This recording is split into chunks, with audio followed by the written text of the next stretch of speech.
नमस्कार मित्रांनो, आज आपण राज्यसेवा पूर्व परीक्षा सीसॅट टेस्ट सिरीजचा पेपर क्रमांक 3 हा डिस्कस करणार आहोत। आजच्या पेपरचं जर आपण ऑब्झर्वेशन केलं तर मागच्या दोन पेपरमध्ये जी प्रश्नांची अरेंजमेंट आहे ती 2016 आणि 17 मध्ये प्रत्येक परिच्छेद आणि प्रत्येक उतारा आणि त्याच्यावरती 5 प्रश्न अशा प्रकारची अरेंजमेंट होती। परंतु आजच्या पेपरमध्ये मी काही उतार्यांवर 6 प्रश्न टाकलेले आहेत, काहीवरती 3 टाकलेले आहेत, कुठे 5 प्रश्न सुद्धा टाकलेले आहेत। तर आपल्याला अशी व्हेरिएबिलिटी आजच्या पेपरमध्ये देण्यात आलेली आहे। शिवाय आजच्या पेपरमध्ये जर बघितला तर मागच्या पेपरपेक्षा मॅथ्स आणि रिझनिंगचा जो सेक्शन आहे तो बऱ्यापैकी थोडा सोपा होता। यामध्ये नॉन व्हर्बल रिझनिंगचे जे प्रश्न आहेत ते इझी टाकण्यात आलेले होते। परिच्छेदामध्ये जर बघितलं तर काही परिच्छेद अवघड होते, तर काही परिच्छेद एकदम सोपे होते आणि काही मध्यम प्रकारचे होते। सो जसं एक 6 प्रश्नाचा परिच्छेद आला होता, प्रश्न क्रमांक 15 ते 20 पर्यंत। सो तो जिद्दाच्या समुद्रकिनाऱ्यावरचा एक पॅसेज होता, तो फारच सोपा होता। म्हणजे आपण म्हणूया की स्कॉलरशिपच्या विद्यार्थ्यांमध्ये जसे पॅसेज येतात तसे पॅसेज आलेले होते आणि असे वन लाइनर्स पॅसेज सुद्धा खूपदा एक्झाममध्ये येतात, म्हणून त्याची सुद्धा प्रॅक्टिस आपल्याला असायला पाहिजे। सोबतच काही नॉलेज बेस्ड, काही थिंकिंग बेस्ड सुद्धा पॅसेज होते। तर आता आपण डिस्कशन सुरू करूया। परिच्छेद क्रमांक 1 मधला प्रश्न क्रमांक 1, या परिच्छेदावर 3 प्रश्न विचारण्यात आलेले होते। परिच्छेद थोडाफार समजण्यासाठी अवघड होता। पहिला, उतार्याच्या लेखकानुसार खडे सैन्य हे, मग आता खडे सैन्याचा उल्लेख आलेला आहे, त्यांनी सांगितलेलं आहे त्याच्यामध्ये की खडे सैन्य हे काय असतं, तर त्याच्याबद्दल त्यांनी आक्षेप घेतला होता आणि ते मोठ्या प्रमाणात दबाव टाकणारे असतात, ते विजय मिळवण्यास पात्र असतात, पण सरते शेवटी अस्तित्वात असलेल्या सरकार विरुद्ध उभे केले जाऊ शकतात। परंतु खडे सैन्य हे अस्तित्वात असलेल्या सरकारची एक भुजा असते आणि सरकार स्वतः हे एक काय फक्त माध्यम आहे। म्हणून याच्यामध्ये जर तुम्ही ऑब्झर्व केलं तर इथे पर्याय क्रमांक 1 आवश्यक आहे। त्यांनी म्हटलं की त्यांनी उलट आक्षेप घेतला याच्याबद्दल, तर आवश्यक आहे असं आपण म्हणणार नाही। दोषरहित आहे, आता दोषरहित आहे म्हणजे त्याला आपण दोष देऊ शकत नाही वगैरे, परंतु यांनी म्हटलेलं आहे इथे की ते काय असते, ते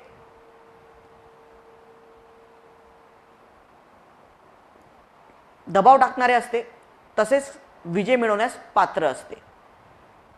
तर त्यामुळे दोषरहित सुद्धा नाही, त्यांनी सांगितलं दबाव टाकतात हे, परंतु हे दोषरहित आहे असं म्हणणार का, म्हणून आपण असं म्हणू शकत नाही। देन आवश्यक असा दैत्य आहे। आता डायरेक्ट तुम्ही याच्यामध्ये दैत्य आहे, ठीक आहे, त्यांनी आक्षेप घेतला होता सरकार विरुद्ध त्या याच्यामध्ये सैन्याविरुद्ध, पण याचा अर्थ ते पूर्णतः दैत्य आहेत असं आपण म्हणू शकत नाही। इथे पर्याय क्रमांक 4 विशेष गरजेचे नाही।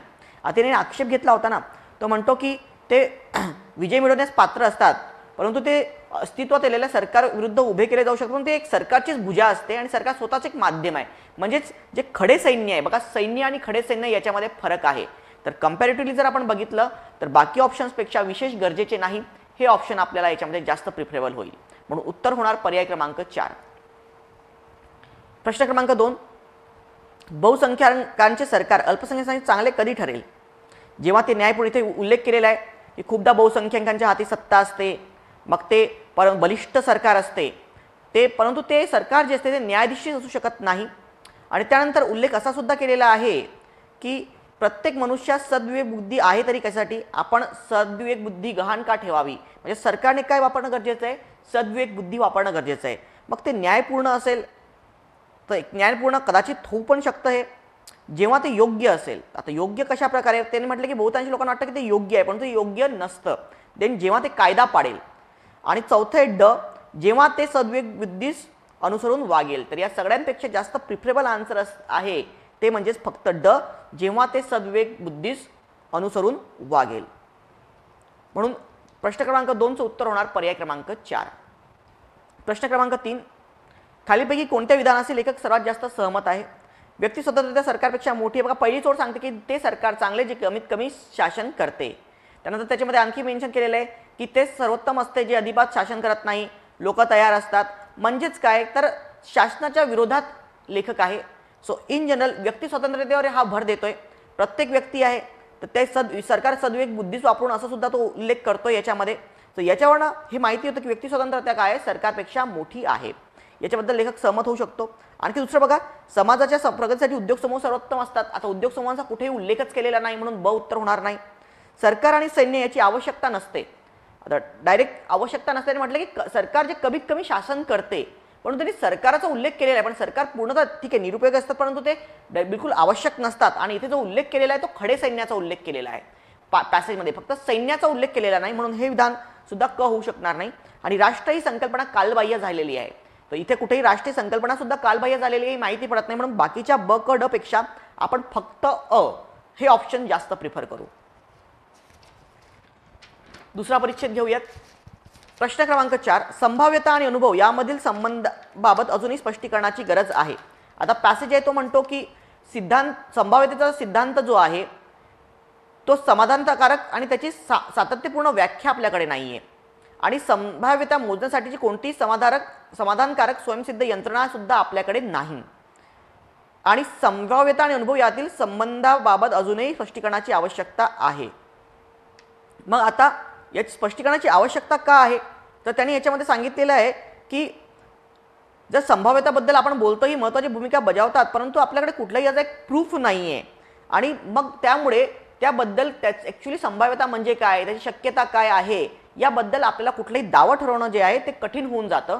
म्हणून इन जनरल याचं आपल्याला काहीतरी एक्सप्लेनेशन देणं आवश्यक आहे. आणि त्यांनी दुसरी गोष्ट सुद्धा सांगितली आहे, दुसरे कार्य असे की संभाव्यता आणि अनुभव यातील स्पष्ट करणे, याचा अर्थ अशी समस्या सोडणे जिला मी संभाव्यतेच्या विधानाबाबत निवडीची समस्या असे म्हणतो. सो म्हणून काय तर इन जनरल संभाव्यता तुम्हाला काय सांगते, संभाव्यता तुम्हाला कुठल्या तरी गोष्टीच्या बद्दल अजूम करायला लावते, आणि मग परंतु जर तुम्हाला त्याचा अनुभव नसेल, आधीच्याबद्दल आपल्याला काहीतरी प्रिडिक्ट करता येत नसेल, तर आपण म्हणणार की अनुभवाशिवाय संभाव्यतेचे दावे ठरवणे कठीण होऊ शकते. पण उत्तर होणार पर्याय क्रमांक 4. परिच्छेद क्रमांक 5, वरील उतार्याबद्दल लेखक 2 कार्याबद्दल बोलला आहे. मग ते 2 कार्य कुठले बोलला आहे तो, तर पहिले कार्य आहे ते म्हणजे संभाव्यतेची गणना करण्यासाठी नवीन पाया रचणे, म्हणजे संभाव्यतेची गणना कशी करायची यासाठी नवीन पाया रचणे. आणि दुसरे कार्य आहे संभाव्यता आणि अनुभव यातील संबंध स्पष्ट करणे. आणि इन जनरल हे दोन्ही विधानं जे आहेत, दोन्ही सिद्धांत जे आहेत ती महत्त्वाची आहे. म्हणून प्रश्न क्रमांक 5 चं उत्तर होणार पर्याय क्रमांक 4. लेखकाच्या सिद्धांताच्या तपासणीसाठी दोन्ही कार्ये महत्त्वाची आहेत. प्रश्न क्रमांक 6, खालीपैकी कोणते विधान अनुमान मानले जाऊ शकत नाही, कुठले मानले जाऊ शकतात.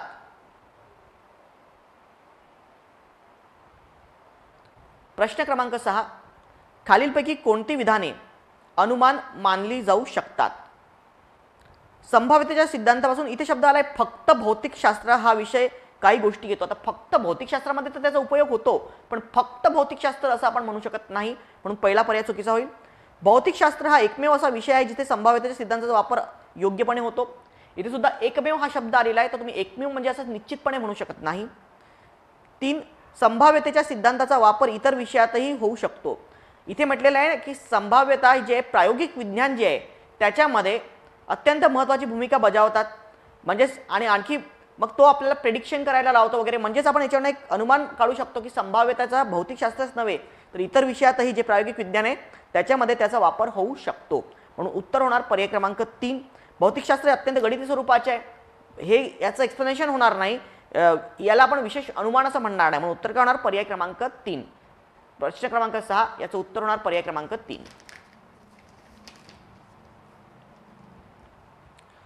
प्रश्न क्रमांक 7, खालीपैकी कशासोबत लेखक असहमत होईल. आता लेखक काय म्हणतो, असे मार्ग जे तुम्हाला कोणत्याही अपवादाशिवाय पैसा मिळवतात किंवा फार कमी याच्यामध्ये तुम्हाला पैसे मिळतात, मग हे जे मार्ग आहेत ते तुम्हाला अधोगतीकडे नेतात. मग आता याच्यामध्ये काय, ग्रामीण भागामध्ये कारखाना सुरू करणे, म्हणजे कारखाना सुरू करणं म्हणजे आपण काय करतो, आता ही काय कुठेही तुम्हाला मेहनत न घेता थोडी कारखाना तुम्ही सुरू करू शकता, म्हणून पहिलं होणार का नाही. देन टूथपेस्टची जाहिरात करणे, ठीक आहे, टूथपेस्टची तुम्ही जाहिरात वगैरे करता म्हणजे तिथे मेहनत घेत आहात त्याच्यामध्ये, ठीक आहे, तुम्हाला तात्काळ पैसे वगैरे भेटतात ही गोष्ट आहे. म्हणून त्याच्या कंपेअरमध्ये जर आपण दुसरं बघितलं, शिक्षण घेणे याला सुद्धा तुम्हाला मेहनत करावी लागते.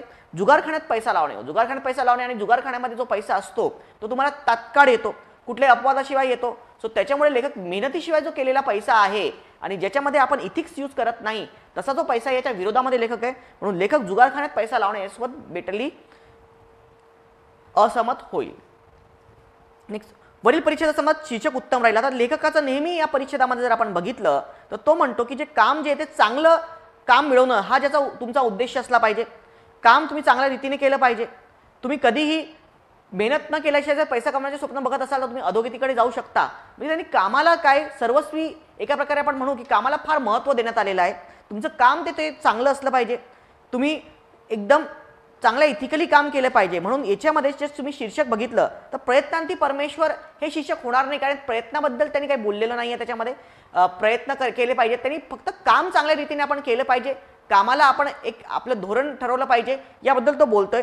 परमेश्वराच्या शोधात, त्यांनी परमेश्वर म्हणजे काय याचा शोध घेतलेला नाहीये याच्यामध्ये.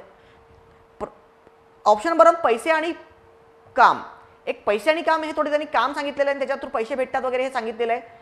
त्यापेक्षा तो काम हीच पूजा, काम आपण चांगल्या रीतीने केलं पाहिजे हा म्हणतो. चांगले काम मिळवण्याच्याबद्दल बोलतोय. कोणते कामाचे ध्येय उपजीविका मिळवणे हे नसून चांगले काम मिळवणे, चांगल्या रीतीने करणे आणि अगदी आर्थिक दृष्टीने ते चांगले काम आपण केलं पाहिजे.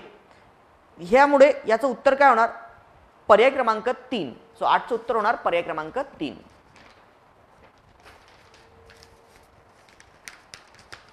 प्रश्न क्रमांक 9 बघा. उत्तरालयाचा लेखक असे सांगतो की आपण प्रांतीय आहोत कारण आपल्या घरी आपण अनेक मानके शोधू शकत नाही, कारण आपण सत्याची पूजा करत नाही.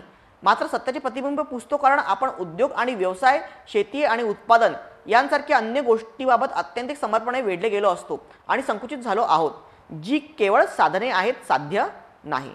सो हे जे आहेत तो म्हणतो की उद्योग, व्यवसाय, शेती, उत्पादन वगैरे ह्या ज्या गोष्टी आहेत आपण ज्याची वेढलेले आहेत ते केवळ काय आहेत? साधने आहेत. आपल्याला साध्य काय करायचं? मग काय साध्य असू शकते आपण म्हणू क्या? समाजाची आर्थिक प्रगती. आता समाजातील इथे आणखी काय आलं? आर्थिकचा इश्यू आलेला की आर्थिक प्रगती. पण हे साध्य होईल का? यापेक्षा आनंदी कौटुंबिक जीवन, स्वतःबद्दलची जाणीव. याच्यामध्ये प्रिफर जर तुम्ही बघितलं तर सर्वात जास्त बेटर आन्सर काय होतो की स्वतःबद्दलची तुम्हाला जाणीव असली पाहिजे. आपण काय करतो आहोत, काय कुठला गोष्ट बरोबर आहे, कुठली गोष्ट चुकीची आहे, या सगळ्या गोष्टींची जाणीव आणि आपले स्वतःचं अस्तित्व काय आहे. तर ही जी आहे ही आपल्याला साध्य करायची, आपल्याला स्वतःबद्दलची जाणीव आली पाहिजे याच्यामध्ये. म्हणून बाकी कुठल्याही याच्यापैकी उत्तर होणार पर्याय क्रमांक 2. पुढे बघा. प्रश्न क्रमांक 10. स्वित्झर्लंड हा देश थोड्याच दिवसात टॅक्स हेवन का नसेल?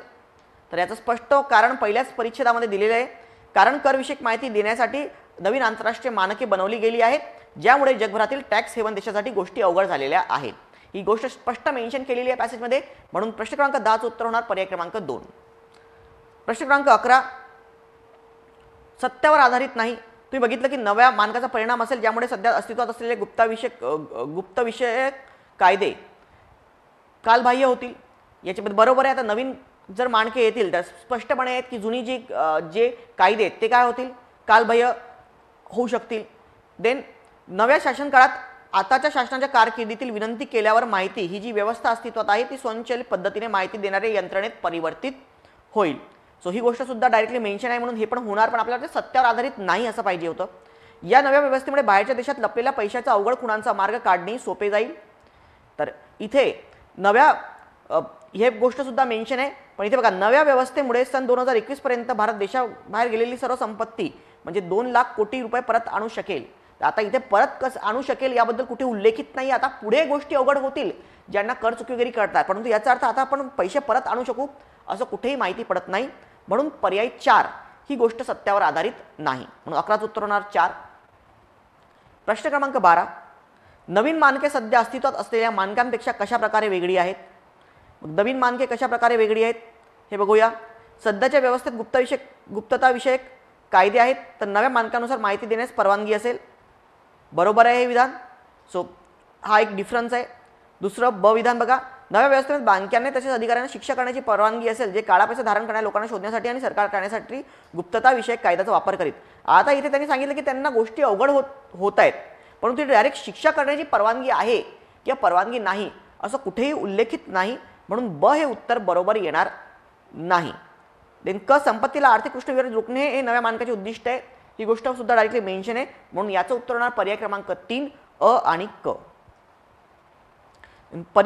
नेक्स्ट. दिलेल्या परीक्षेवर आधारित योग्य विधान शोधा. G20 देशाचे अर्थमंत्री ज्यामध्ये भारताचाही समावेश आहे, आर्थिक सहकार्य आणि विकास संस्थेने OECDच्या मानकांविषयी लिखित दस्तावेजाला समर्थन दिले आहे. मग आता हे विधान जे ते डायरेक्टली मेन्शन आहे हे विधान बरोबर होणार. दुसरं विधान त्यांनी सांगितलेलं आहे 2000 सालच्या टॅक्स जस्टिस नेटवर्कनुसार आणि तिथे दिलेले समुद्रकिनारी असलेल्या 90 देशातील, तर इथे 90 हे जे विधान आहे पॅसेजमध्ये उल्लेख आहे 80 देश, म्हणून इथे काय दिलेलं आहे 90 देशातील. म्हणून हे विधान सुद्धा काय होणार? दुसरं विधान चुकीचं होणार.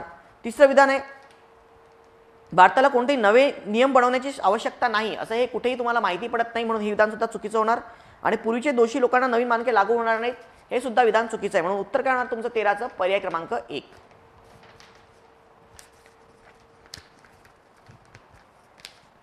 प्रश्न क्रमांक 14, नव्या व्यवस्थेमध्ये कोणत्या त्रुटी आहेत? कर चुकवेगिरी करणारी लोक कोणत्या देशाची रहिवासी आहेत याबाबत कोणतीही ओळख पटविण्यास नवी यंत्रणा परवानगी देत नाही. आता ही त्रुटी आहे का त्याच्यातली?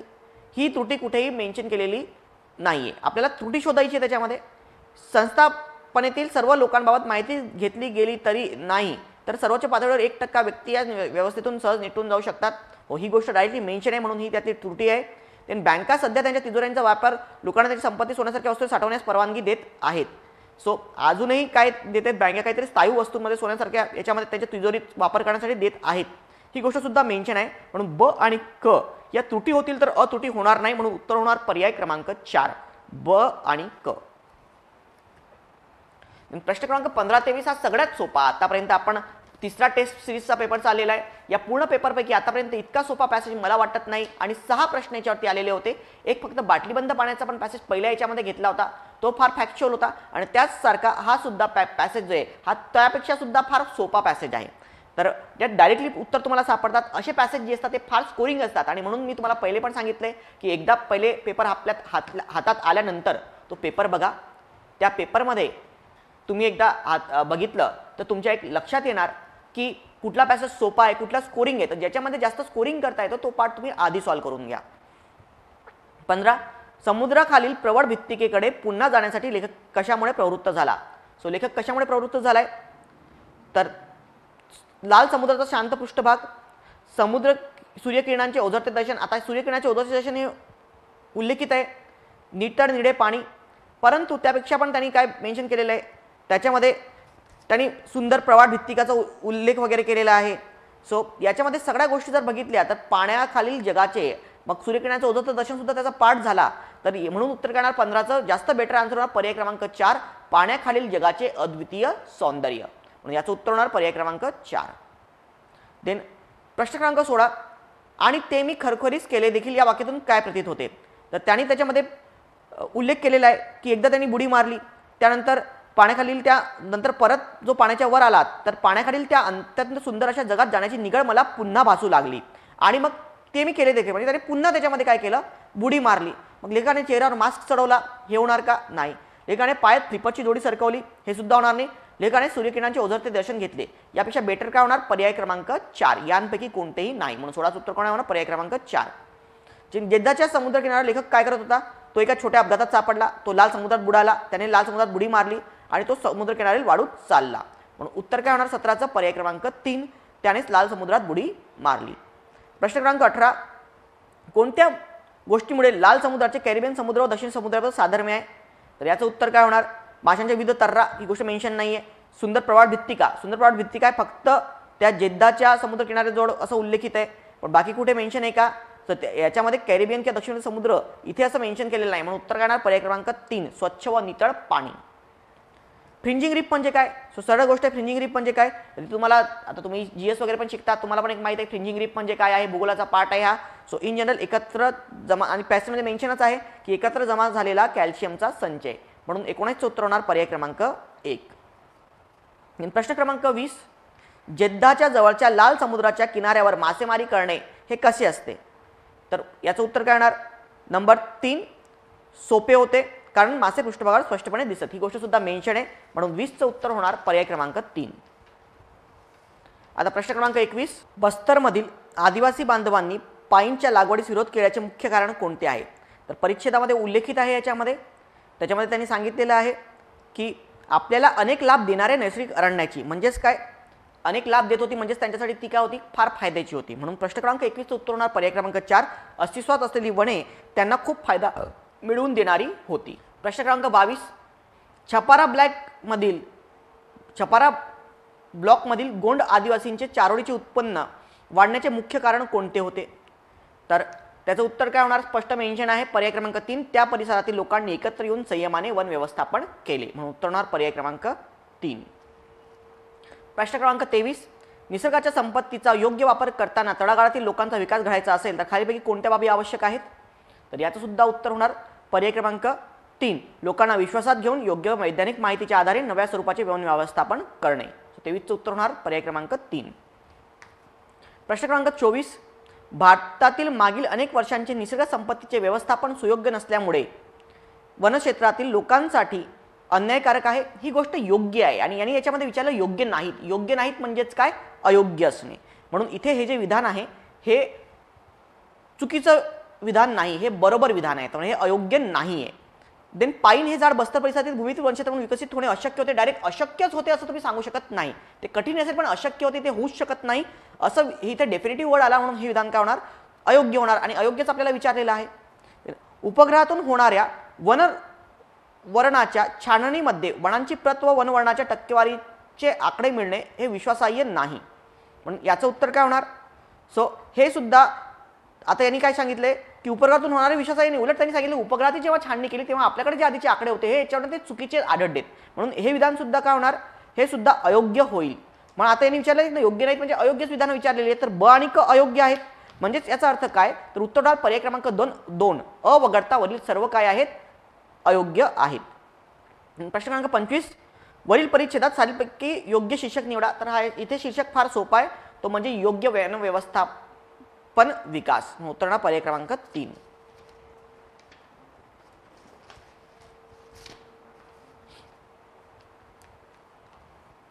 प्रश्न क्रमांक 26, स्वायत्तवादाच्या दृष्टीने वास्तवाच्या बाजूसाठीच्या अपेक्षित दृष्टिकोनातून खालीपैकी कोणती अंतिम मूल्य फलित होत नाहीत. आता कुठली अंतिम मूल्य फलित होत नाहीत असं तुम्हाला त्यांनी विचारलेलं आहे. आणि याच्यामध्ये या तिन्ही गोष्टी, ज्ञानाच्या दृष्टीने अंतिम सत्य, अस्तित्व निरपेक्षा दृष्टीने सौंदर्य आणि इच्छाशक्तीच्या दृष्टीने शिव, या तिन्ही गोष्टी फलित होतात आणि विचारलेल्या फलित होत नाहीत. म्हणून याचं उत्तर होणार पर्याय क्रमांक 2 वरीलपैकी एकही नाही. प्रश्न क्रमांक 27, विश्व चैतन्यवाद्यांच्या मते खालीपैकी काय अयोग्य आहे. तर काय अयोग्य आहे, तर इथे डायरेक्टली मेन्शन आहे की विश्व चैतन्यवाद्यांच्या मते कलाकृती संघाच्या संदर्भात लौकिक भूमिका घेणे हे काय आहे, हे अयोग्य आहे. म्हणून उत्तर होणार पर्याय क्रमांक 4. 27 उत्तर होणार 4. प्रश्न क्रमांक 28, उतार्यानुसार कलेची संकल्पना खालीपैकी कोणत्या प्रकारची असत नाही. तर त्याच्यामध्ये दिलेलं आहे पहिलीच ओळ बघा आपल्या याची, त्यांनी सांगितलं की कलेची संकल्पना द्विध्रुवात्मक आहे. म्हणजे दोनच ध्रुव आहेत त्याला, एक आहे लौकिकतावाद आणि दुसरा म्हणजे विश्व चैतन्यवाद्यांचा स्वायत्तवाद.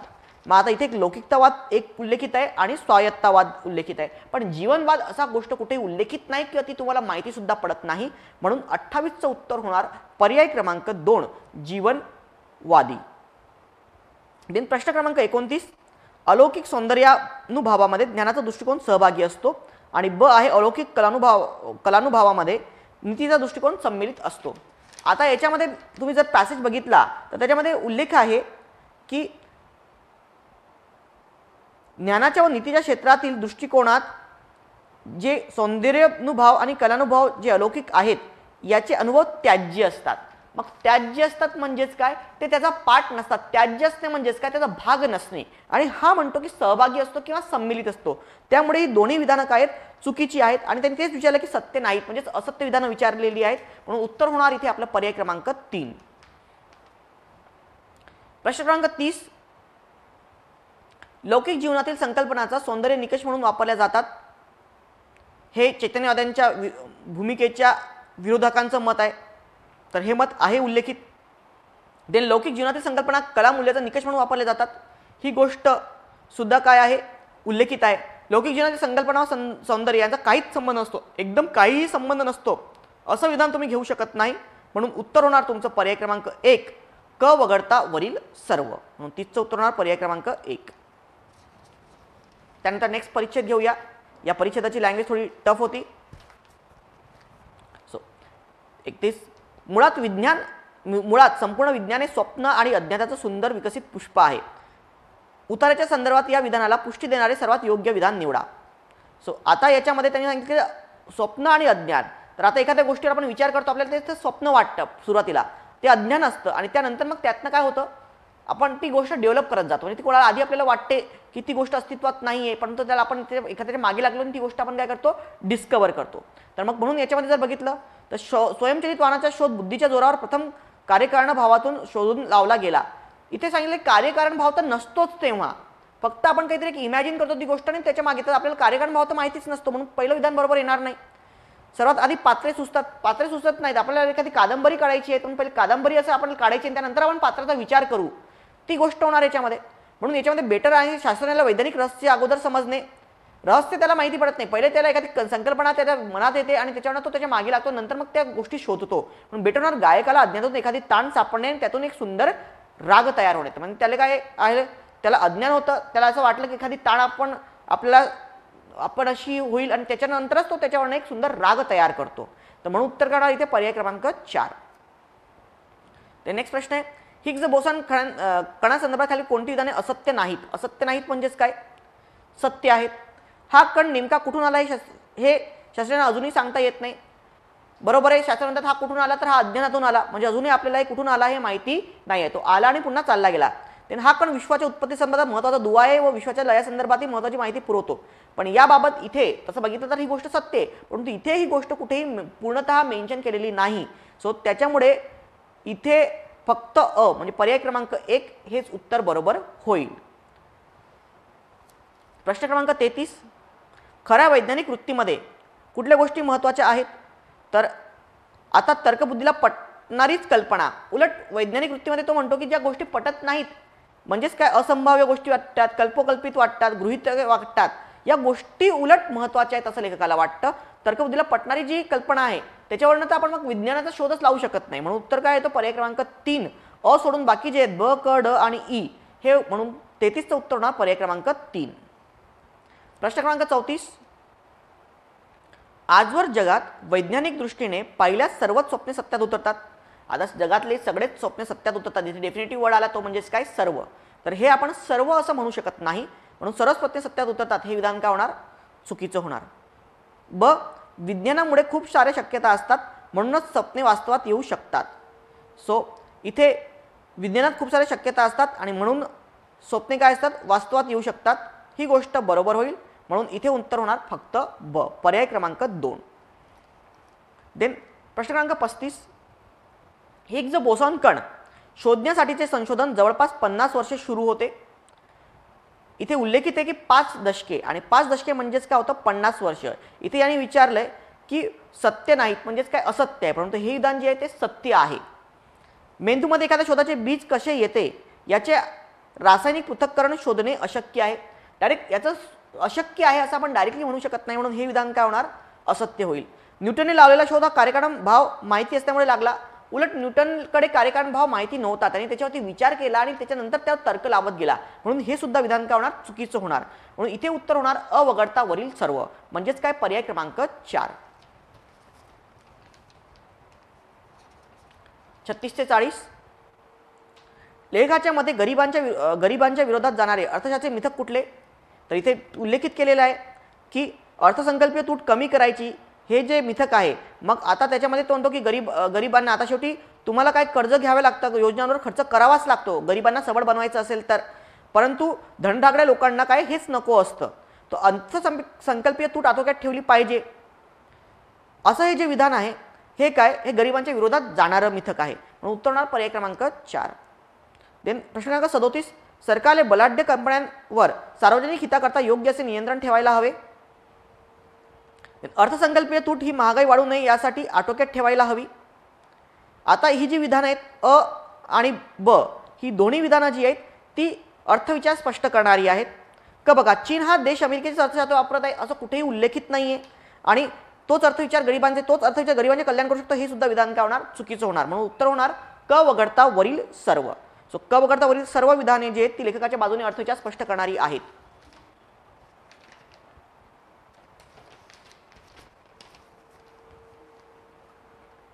नेक्स्ट, सामान्य लोकांची क्रयशक्ती कमी झाल्याने खालील कोणत्या समस्या अर्थव्यवस्थेत निर्माण होतात?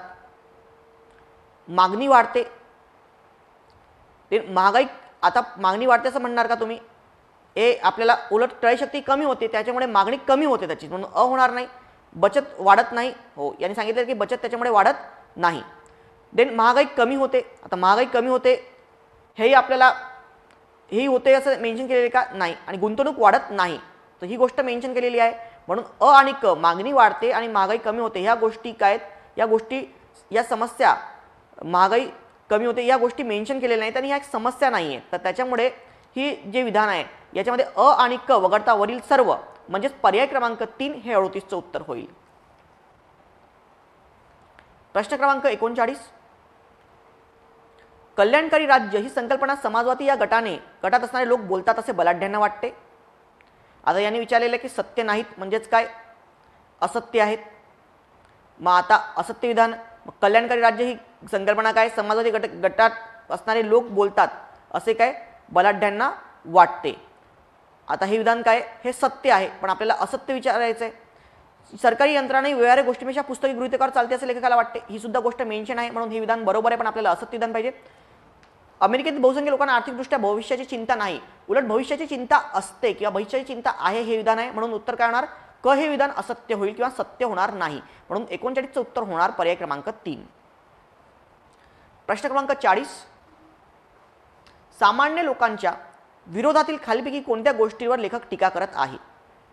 मग आता याच्यामध्ये मेन्शन बघा, बाजारधिष्ठित अर्थव्यवस्था ही पहिली गोष्ट मेन्शन केलेली आहे. मोठे मानधन देणारे सर्वच अर्थशास्त्रज्ञ. आता बघा, लेखकाने बाजारधिष्ठित अर्थव्यवस्थेवर टीका केलेली आहे, याच्यामध्ये बाजारावर आधारित अर्थव्यवस्थेवर, म्हणून पहिलं विधान तर त्याचा पाठ होणार. मोठे मानधन देणारे सर्वच अर्थशास्त्रज्ञ, ते सर्वच अर्थशास्त्रज्ञ असं तुम्ही निश्चितपणे म्हणू शकत नाही, ते शब्द काय आला, सर्वच, म्हणून ब हे विधान चुकीचं होणार. बलाढ्य फायदावादी कंपन्या, ज्यांना फायदा घ्यायचा आहे त्या कंपन्या बलाढ्य कंपन्या आहेत, याच्यावरती सुद्धा लेखकाने टीका केलेली आहे. बाजारावर टीका म्हणजे त्याच्यावरती पण टीका केलेली आहे. आणि सरकारी यंत्रणा, त्यांनी सरकार सुद्धा किंवा सरकारी यंत्रणा यावरती सुद्धा टीका केलेली आहे, म्हणून ब वगळता वरील सर्व, म्हणून उत्तर येणार पर्याय क्रमांक 2, ब वगळता वरील सर्व.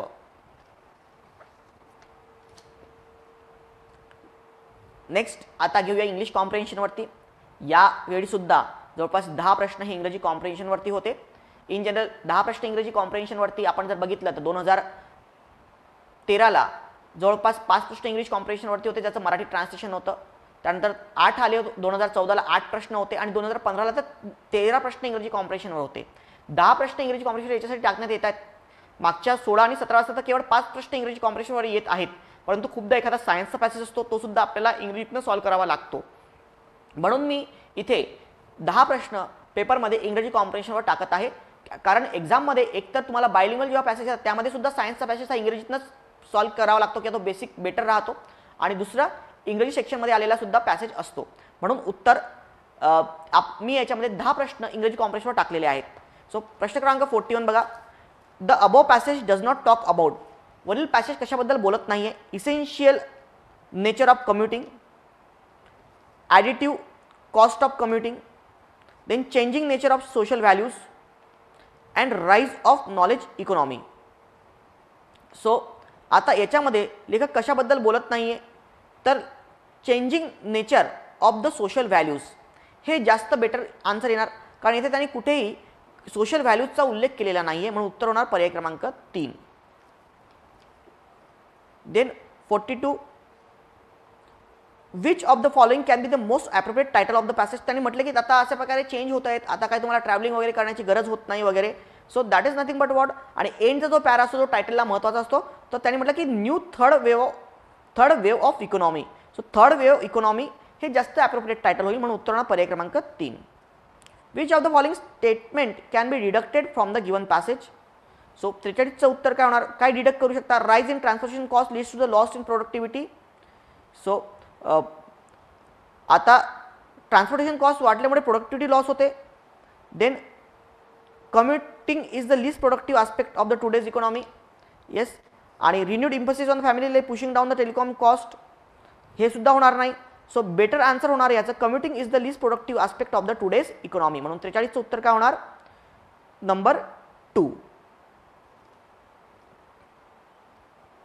देन प्रश्न क्रमांक 44 बघा, as per the passage which of the following is not a reason to work from home. काय कारण नाही आहे, इन्क्रीजिंग एनर्जी कॉस्ट हे कारण आहे, आपण घरी बसल्या काम करतो, ट्रॅव्हलिंग करत नाही. डिक्रीजिंग टेलिकम्युटिंग कॉस्ट हे सुद्धा बरोबर आहे. रिजनल डिसेंट्रलायझेशन झालं हे सुद्धा त्याचा आन्सर होईल. आणि पर्याय क्रमांक 3, increasing level of social diversity, ही गोष्ट मेन्शन केलेली नाही, म्हणून उत्तर काय होणार पर्याय क्रमांक 3, increasing level of the social diversity. Then प्रश्न क्रमांक 45 बघा, according to the author discussions of the drugs addictions are generally concern with. त्यांनी पहिलीच ओळख की discussion on the drug addiction should be concern with the vast majority of the people who are non addict. जे addict नाही त्यांच्यासोबत आपण concern ठेवायला पाहिजेत असं त्यांनी लेखकाने म्हटलंय. पण म्हणजे सध्या स्थितीमध्ये आपण फक्त कोणासोबत कन्सर्न करतो, याच्यामध्ये ॲडिक्ट लोकांसोबतच फक्त कन्सर्न करतो. म्हणून उत्तर होणार पर्याय क्रमांक 1. 45 उत्तर होणार 1. 46 addict take to criminal acts because. Addict जे लोक आहेत ते क्रिमिनल ॲक्ट का ठेवतात. सो याच्यामध्ये काय, सो ते का क्रिमिनल क्राईम करतात, तर याचा काय तिथे मेन्शन केलं आहे की desperate need for a money to buy the next dose. So that is nothing but what, the need of large sum of money to buy the drugs. म्हणून 46चं उत्तर काय होणार पर्याय क्रमांक 3. 47 the author seems to criticise the narcotics law for. त्यांनी म्हटलेलं आहे की their homes and lives are insecure because our narcotics law drive such people to crime. ते तिथेच त्या लोकांना क्राईम करण्यास आपले नार्कोटिक्स लॉ काय करतात, प्रवृत्त करतात. म्हणजेच काय, being too lenient, being too complicated, driving addict to the crime. यापेक्षा बेटर काय होणार की ते इनइफेक्टिव्ह आहेत. म्हणजेच ते त्याला करतात, म्हणजेच काय म्हणणार आपण तुम्ही त्याला, so drive such people to crime, त्यांना तसं केलं जातं. पण ते driving addict to the crime याच्यापेक्षा बेटर आन्सर होणार की दे आर व्हेरी इनइफेक्टिव्ह. म्हणून उत्तर 47 होणार पर्याय क्रमांक 3. Then 48 addiction to the drug is a criminal act. आणि बी आहे drug addiction cannot be rehabilitated. The addiction of the criminal drug is a criminal act. असं कुठेही क्रिमिनल ॲक्ट आहे हा मेन्शन केलेला नाही आहे. आणि ड्रग ॲडिक्ट कॅनॉट बी रिहॅबिलिटेड हे सुद्धा कुठेही मेन्शन केलेलं पॅसेजमध्ये नाही आहे. म्हणून 48चं उत्तर होणार की neither A nor B correct. So म्हणजेच काय उत्तर पर्याय क्रमांक 4. देन प्रश्न क्रमांक 49 giving computer education in a primary school is a waste of money. Some private schools freeze parents in the name of computer education. Government should better use its resources in appointing more teachers and creating facilities. Children in a primary schools are too young to learn how to use computer effectively. They need to learn basic likes, number, arithmetic, reading and writing. आता हा म्हणतो की computer education जे primary शाळेतले विद्यार्थी असतात, प्राथमिक शाळेतले विद्यार्थी असतात, त्यांना कम्प्युटर एज्युकेशन देणं म्हणजेच काय, हा पूर्णतः काय आहे, पैशाचा अपव्यय आहे. काही प्रायव्हेट शाळा आहेत त्या कम्प्युटर एज्युकेशनच्या नावाखाली प्रचंड पैसे पॅरेंट्सकडनं घेतात. पण तो म्हणतो की सध्या जे प्रायमरी स्तरावरती विद्यार्थी असतात ते खूप यंग असतात या स्टेजवरती कम्प्युटर यूज करण्यासाठी. आणि त्यांनी त्यापेक्षा नंबर सिस्टीम शिकणं, गणित शिकणं, लिखाण शिकणं, वाचन शिकणं याच्यावरती भर दिला पाहिजे. मग आता त्यांनी प्रश्न विचारला की which of the following if true would strengthen the speaker's argument. कुठली गोष्ट आहे जी लेखकाच्या मुद्द्याला सबळ करते. तर याच्यामध्ये जर आपण बघितलं तर cost of ownership of computer is very high. फक्त पैशाच्याबद्दल बोलत नाही येतो, तर तो होतो की विद्यार्थ्यांनी आता या लेवलला शिकलं पाहिजे. बेटर काय की a recent report suggest that a computer can hamper holistic growth of children. Yes, हे विद्यार्थ्यांच्या ग्रोथला काय करतं, बाधा पोहोचवतो. म्हणूनच काय कम्प्युटरचा यूज करू नका इतक्या लहान वयामध्ये. म्हणून उत्तर काय होणार पर्याय क्रमांक 2. हे मोठ्या प्रमाणात स्पीकरच्या आर्ग्युमेंटला स्ट्रेंथन करतं. म्हणून उत्तर होणार पर्याय क्रमांक 2. देन प्रश्न क्रमांक 50 which of the following if true would weaken the speaker's argument. मग इथे प्रत्येक प्रश्न काय होणार, so computer can be use to enhance the learning in a arithmetic language. म्हणून पहिल्याचं उत्तर काय होणार पर्याय क्रमांक 1. So computers can be use to enhance the learning in a arithmetic language. जर एकदा आपल्याला काय विकन करायचं आहे, विकन करायचं म्हणजे काय, लेखकाच्या मुद्द्याला इथे दुर्बल करायचं आहे. आणि लेखक म्हणतो की कम्प्युटरचा यूजच करू नका, त्यामध्ये पैसे वाया घालू नका. पण जेव्हा आपण म्हणू की कम्प्युटर हे उलट विद्यार्थ्यांची अरिथमॅटिक लेवल म्हणजेच गणितीय लेवल आणि लँग्वेज वाचन करणं वगैरे याला मदत करतं, ते शिकण्यासाठी मदत करतं, तर त्यामुळे कम्प्युटरचा यूज आवश्यक आहे असं आपण म्हणू. आणि ही गोष्ट काय करणार, लेखकाच्या मुद्द्याला विकन करणार. म्हणून उत्तर होणार पर्याय क्रमांक 1. इथे विचारलेलं की weakening of the speaker's argument. म्हणून उत्तर होणार पर्याय क्रमांक 1. देन बघा प्रश्न क्रमांक 51 आणि 52 भूगर्भशास्त्र आणि औष्णिक विज्ञान यासंबंधीचे तंत्रज्ञान व उपकरणे यात जरी प्रगती झाली असली तरी तेलाचा शोध घेण्यासाठी सर्वात उत्तम पद्धत कोणती आहे यासंबंधी तज्ज्ञांच्या मते क्वचितच एकमत होईल. काहींना असे वाटते की पर्यावरण बदल चक्रामुळे क्रूड तेलाचा प्राथमिक स्रोत ठरतो, तर इतर तज्ज्ञ म्हणतात की जैविक पदार्थांची झालेली उत्क्रांती हाच एक महत्त्वाचा निर्देशक आहे. परंतु एका मुद्द्यावर सर्वांचे एकमत आहे, तो म्हणजे तेल कुठे सापडणार नाही. मग तेल कुठे सापडणार नाही, तर लाखो वर्षापूर्वी ज्या भागातील जैविक गाळाचे साठे हिमनगाच्या घसरण्यामुळे नष्ट झाले आहेत तेथे तेल व वायूसाठी असणारे जैविक घटक अस्तित्वात नाही यावर एकमत आहे. जिथे हिमनगांनी जमिनीचे नुकसान केले आहे तेथे तेल आणि वायू सापडणार नाही. म्हणजे हिमनग जिथे जमिनीचं नुकसान केलेलं आहे तिथे तेल आणि वायू सापडू शकत नाही. जिथे जिथले काय आहेत जैविक साठे जे आहेत ते नष्ट झालेले आहेत हिमनगाच्या वितरणामुळे. मग आता वरील माहिती खरी असेल तर कुठले अनुमान आपण काढू शकतो? पहिलं विधान, तेलाचे साठे निर्माण होण्यासाठी काही वर्षे भौतिक परिस्थिती आवश्यक असते. हे भूगोलशास्त्रांना समजले आहे. हे होऊ शकतं की निर्माण होण्यासाठी एकतर काय होतं, जैविक पदार्थांची झालेली उत्क्रांती, म्हणजे ती पण एक काय भौतिक ही आहे. आणि दुसरं काय आहे त्याच्यामध्ये, सो ती म्हणजे पर्यावरण बदल चक्रामुळे क्रूड तेल तो हा किंवा परिवहन चक्र बदल म्हणजेच काय भौतिक परिस्थिती आवश्यक असते, हे अनुमान काढता येईल. लक्षावधी वर्षापूर्वी जे हिमनगांनी व्यापलेला त्याच काळात त्या प्रदेशात तेल निर्माण झाले असावे ही शक्यता शास्त्रज्ञांनी खुली ठेवली आहे. हे पूर्णतः इरिलेव्हंट आर्ग्युमेंट आहे. पर्याय क्रमांक 3 बघा, भूगर्भशास्त्रज्ञ अचूकपणे असा अंदाज करू शकतात की तेल तयार होण्यासाठी ज्या क्षेत्रात आवश्यक पूर्व अटींची पूर्तता होत असेल तेथे तेल तयार होईल. खरे तर नक्कीच मिळेल. हे सुद्धा काय इरिलेव्हंट आर्ग्युमेंट आहे. आणि ज्या भूभागाचे हिमनगावर नुकसान तेथे तेल सापडेल की नाही याविषयी अचूकतेने अंदाज बांधू शकतात. सो सापडणार की नाही बऱ्याचशा अचूकतेने अंदाज बांधू शकतात. उलट तिथे सापडणार नाहीच, त्याच्यामुळे तिथे अंदाज बांधण्याचं तर शक्यच नाही आहे. म्हणून उत्तर बेटर काय होणार, पर्याय क्रमांक 1.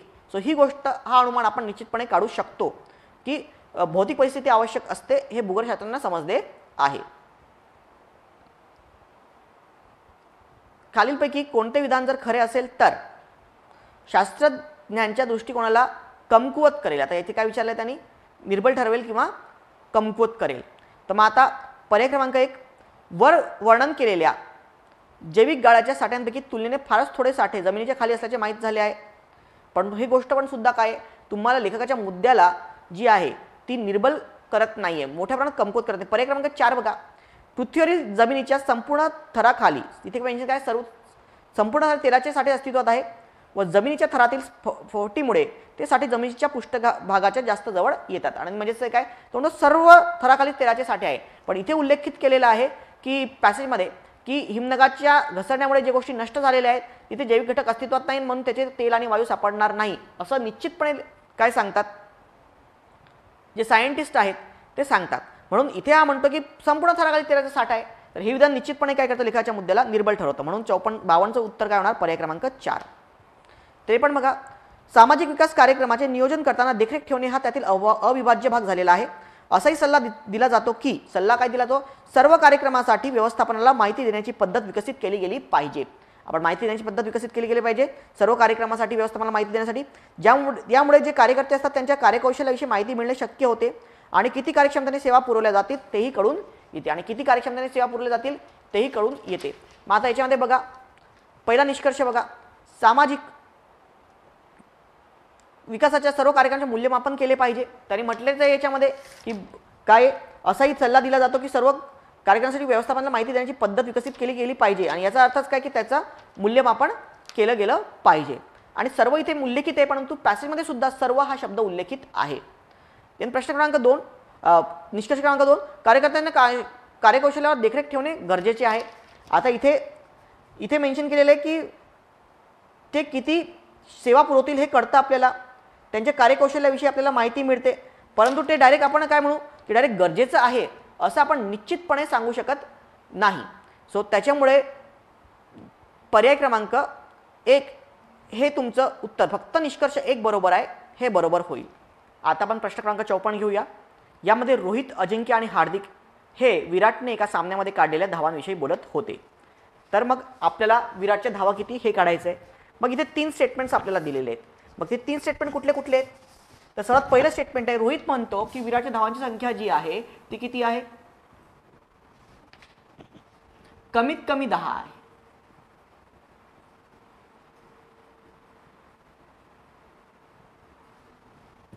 देन अजिंक्य म्हणतो की धावांची संख्या जी आहे ती 10 पेक्षा कमी आहे.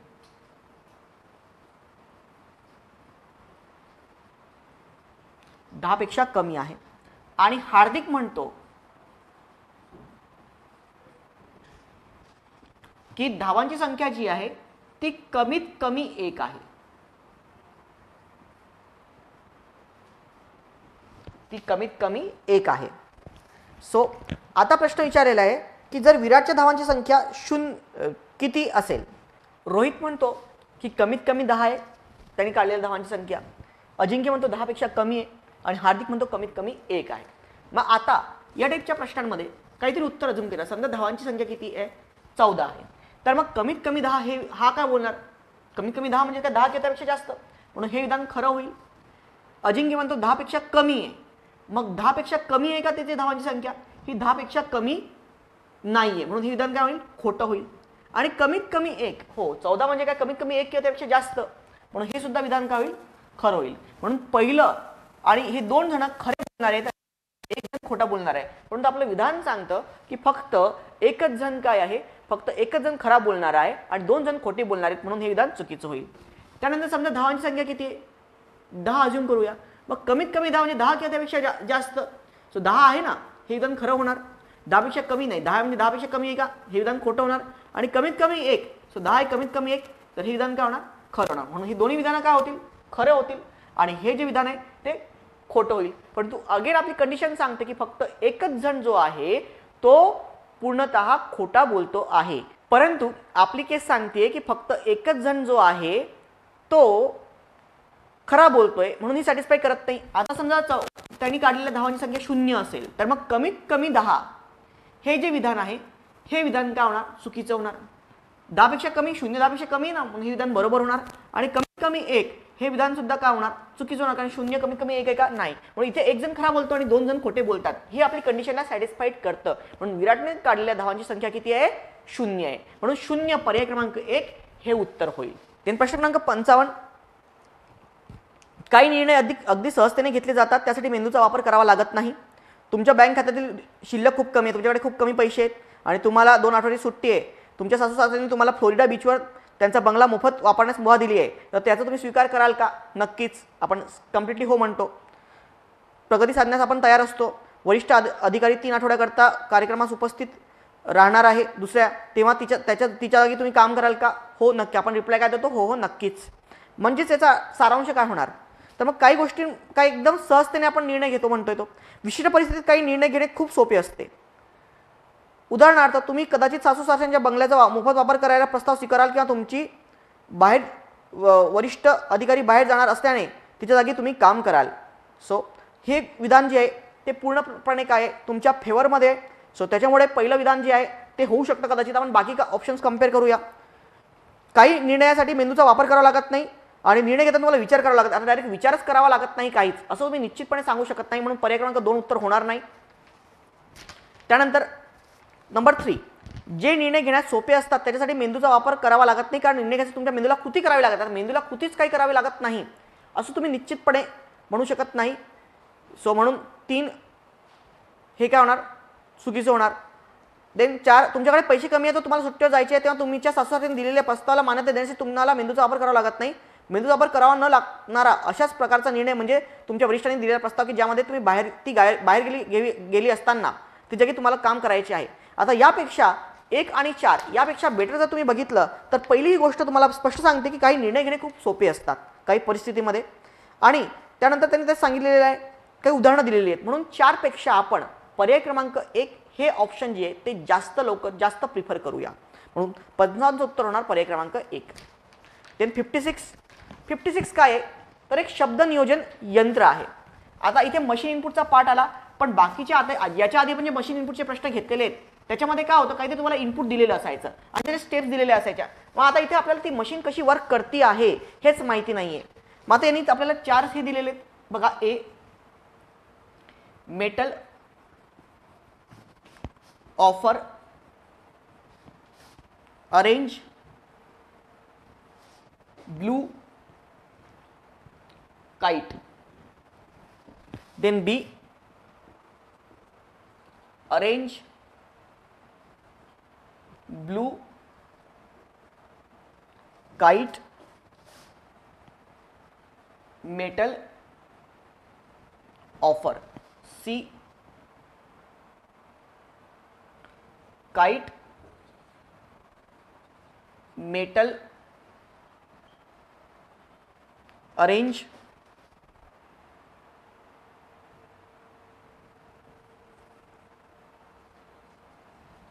ऑफर, अरेंज, ब्लू,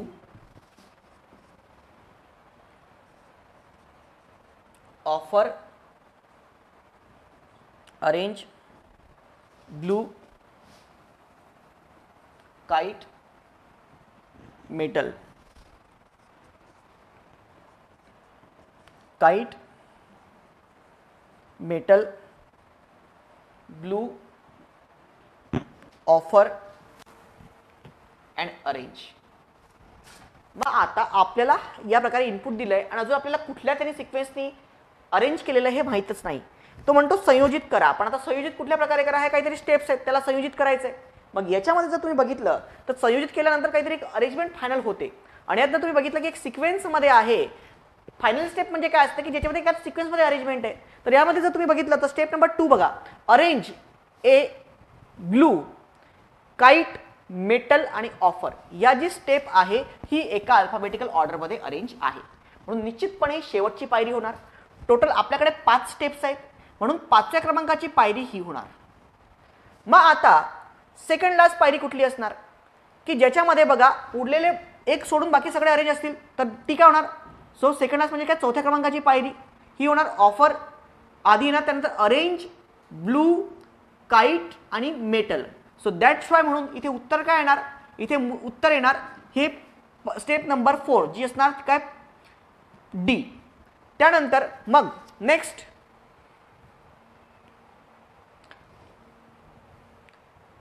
अरेंज जी आहे ती आता इथे बघा पहिल्या पोझिशनला होता, इथे दुसऱ्या, आता एखाद्या याच्यावर असेल की ती थर्ड पोझिशनवर असणार.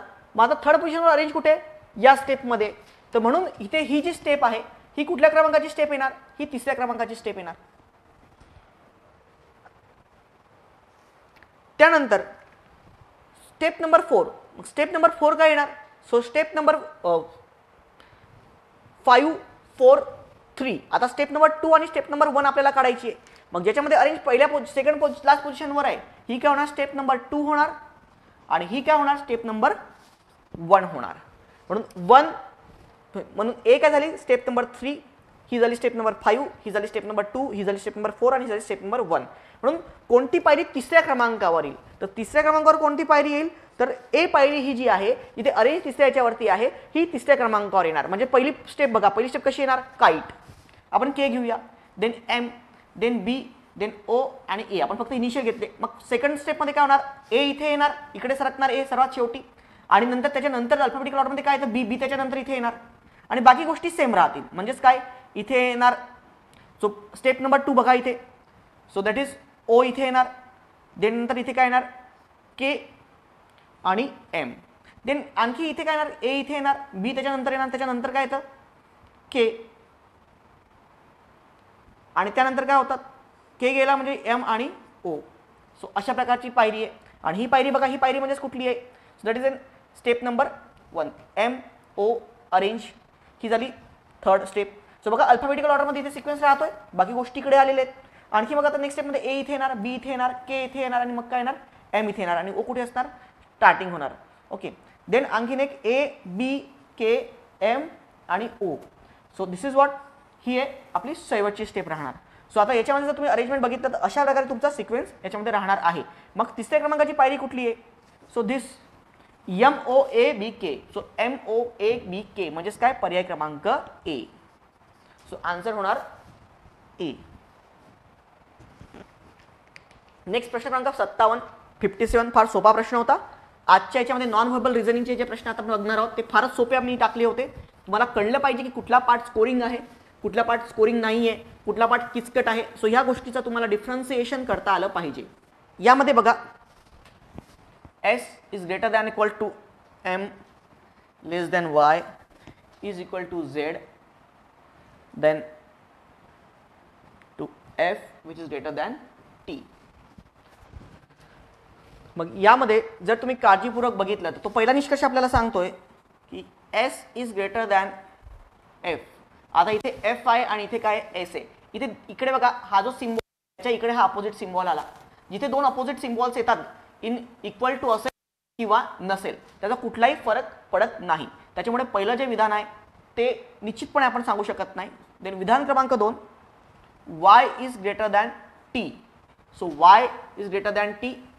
दिस इज व्हॉट. इथे बघा y आहे, हे डायरेक्शन्स आहेत, या डायरेक्शनमध्ये हा पण या डायरेक्शनमध्ये मूव्ह होतोय. So in general F Y जो आहे हा टी पेक्षा काय असणार, निश्चितपणे इथे ग्रेटर दॅनचा सिम्बॉल आहे तर हा निश्चितपणे मोठा असणार. म्हणून दुसरं विधान जे आहे ते बरोबर येणार. म्हणून उत्तर काय येणार याचं, पर्याय क्रमांक 2, फक्त 2. म्हणून केवळ निष्कर्ष 2 योग्य आहे. ऑप्शन नंबर 2 हे उत्तर येईल. त्यानंतर नेक्स्ट प्रश्न, प्रश्न क्रमांक 58. येथे सिम्बॉल आहे बघा, हा अशा प्रकारे हा सिम्बॉल आहे आणि हा सिम्बॉल कुठल्या याच्यामध्ये येईल. तर तुम्ही जर बघितलं तर स्वस्तिकचा सिम्बॉल जो आहे तो दडलेली पाहिजे आकृती. आणि याच्यामध्ये ऑप्शन नंबर 3 बघा, ऑप्शन नंबर 2 सुद्धा याच्यामध्ये अशी उलटी आकृती ती काढलेली आहे. तर त्याच्यामध्ये ही आकृती 2 मध्ये होणार नाही. म्हणून तेच तिसरं जर तुम्ही बघितलं तर हा असा बॉक्स आहे. तर हा जर बॉक्स आला तर याच्यामध्ये ही आकृती आली की नाही हे बघा, यामध्ये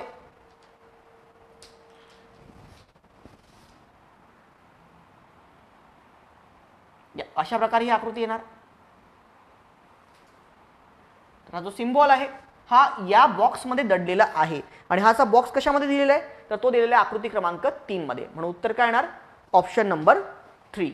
सो दॅट इज व्हॉट 3. 58 उत्तर होणार पर्याय क्रमांक 3. देन 59, प्रश्न क्रमांक 59. यामध्ये तुम्हाला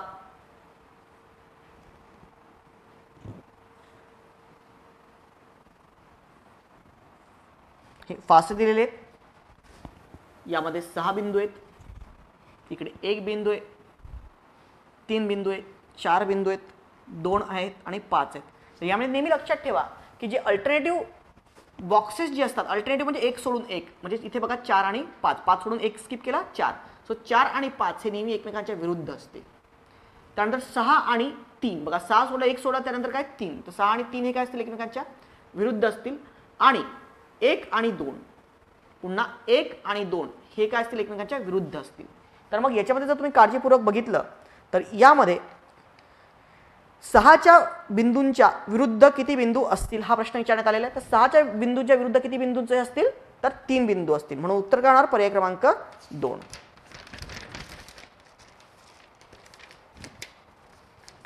प्रश्न क्रमांक 60 बघा. So question number 60. सो यामध्ये जर तुम्ही घडी केली तर यांनी ते घडी दिलेली आहे. सो याच्यामध्ये बघा अशा प्रकारे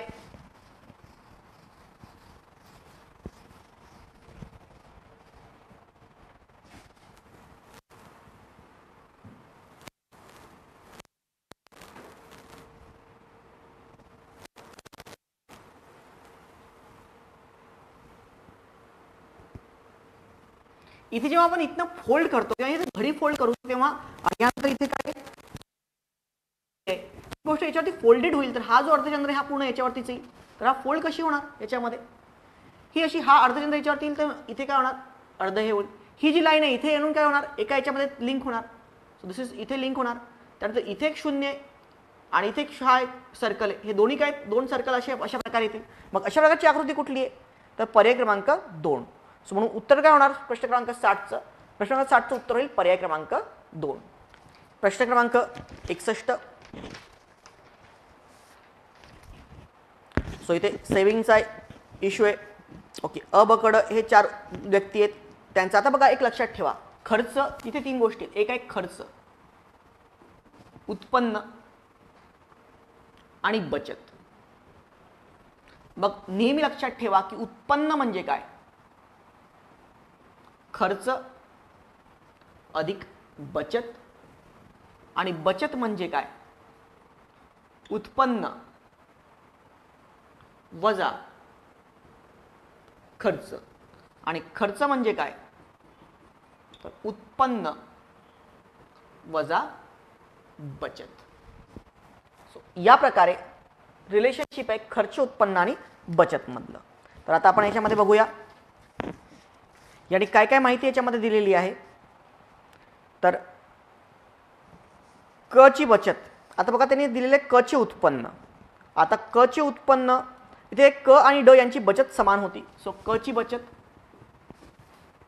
सो सेविंग जी आहे क ची बचत इज इक्वल टू, तो म्हणतो की ड ची बचत. देन नेक्स्ट ब चा खर्च इज इक्वल टू क चा खर्च. सो अगेन क चा खर्च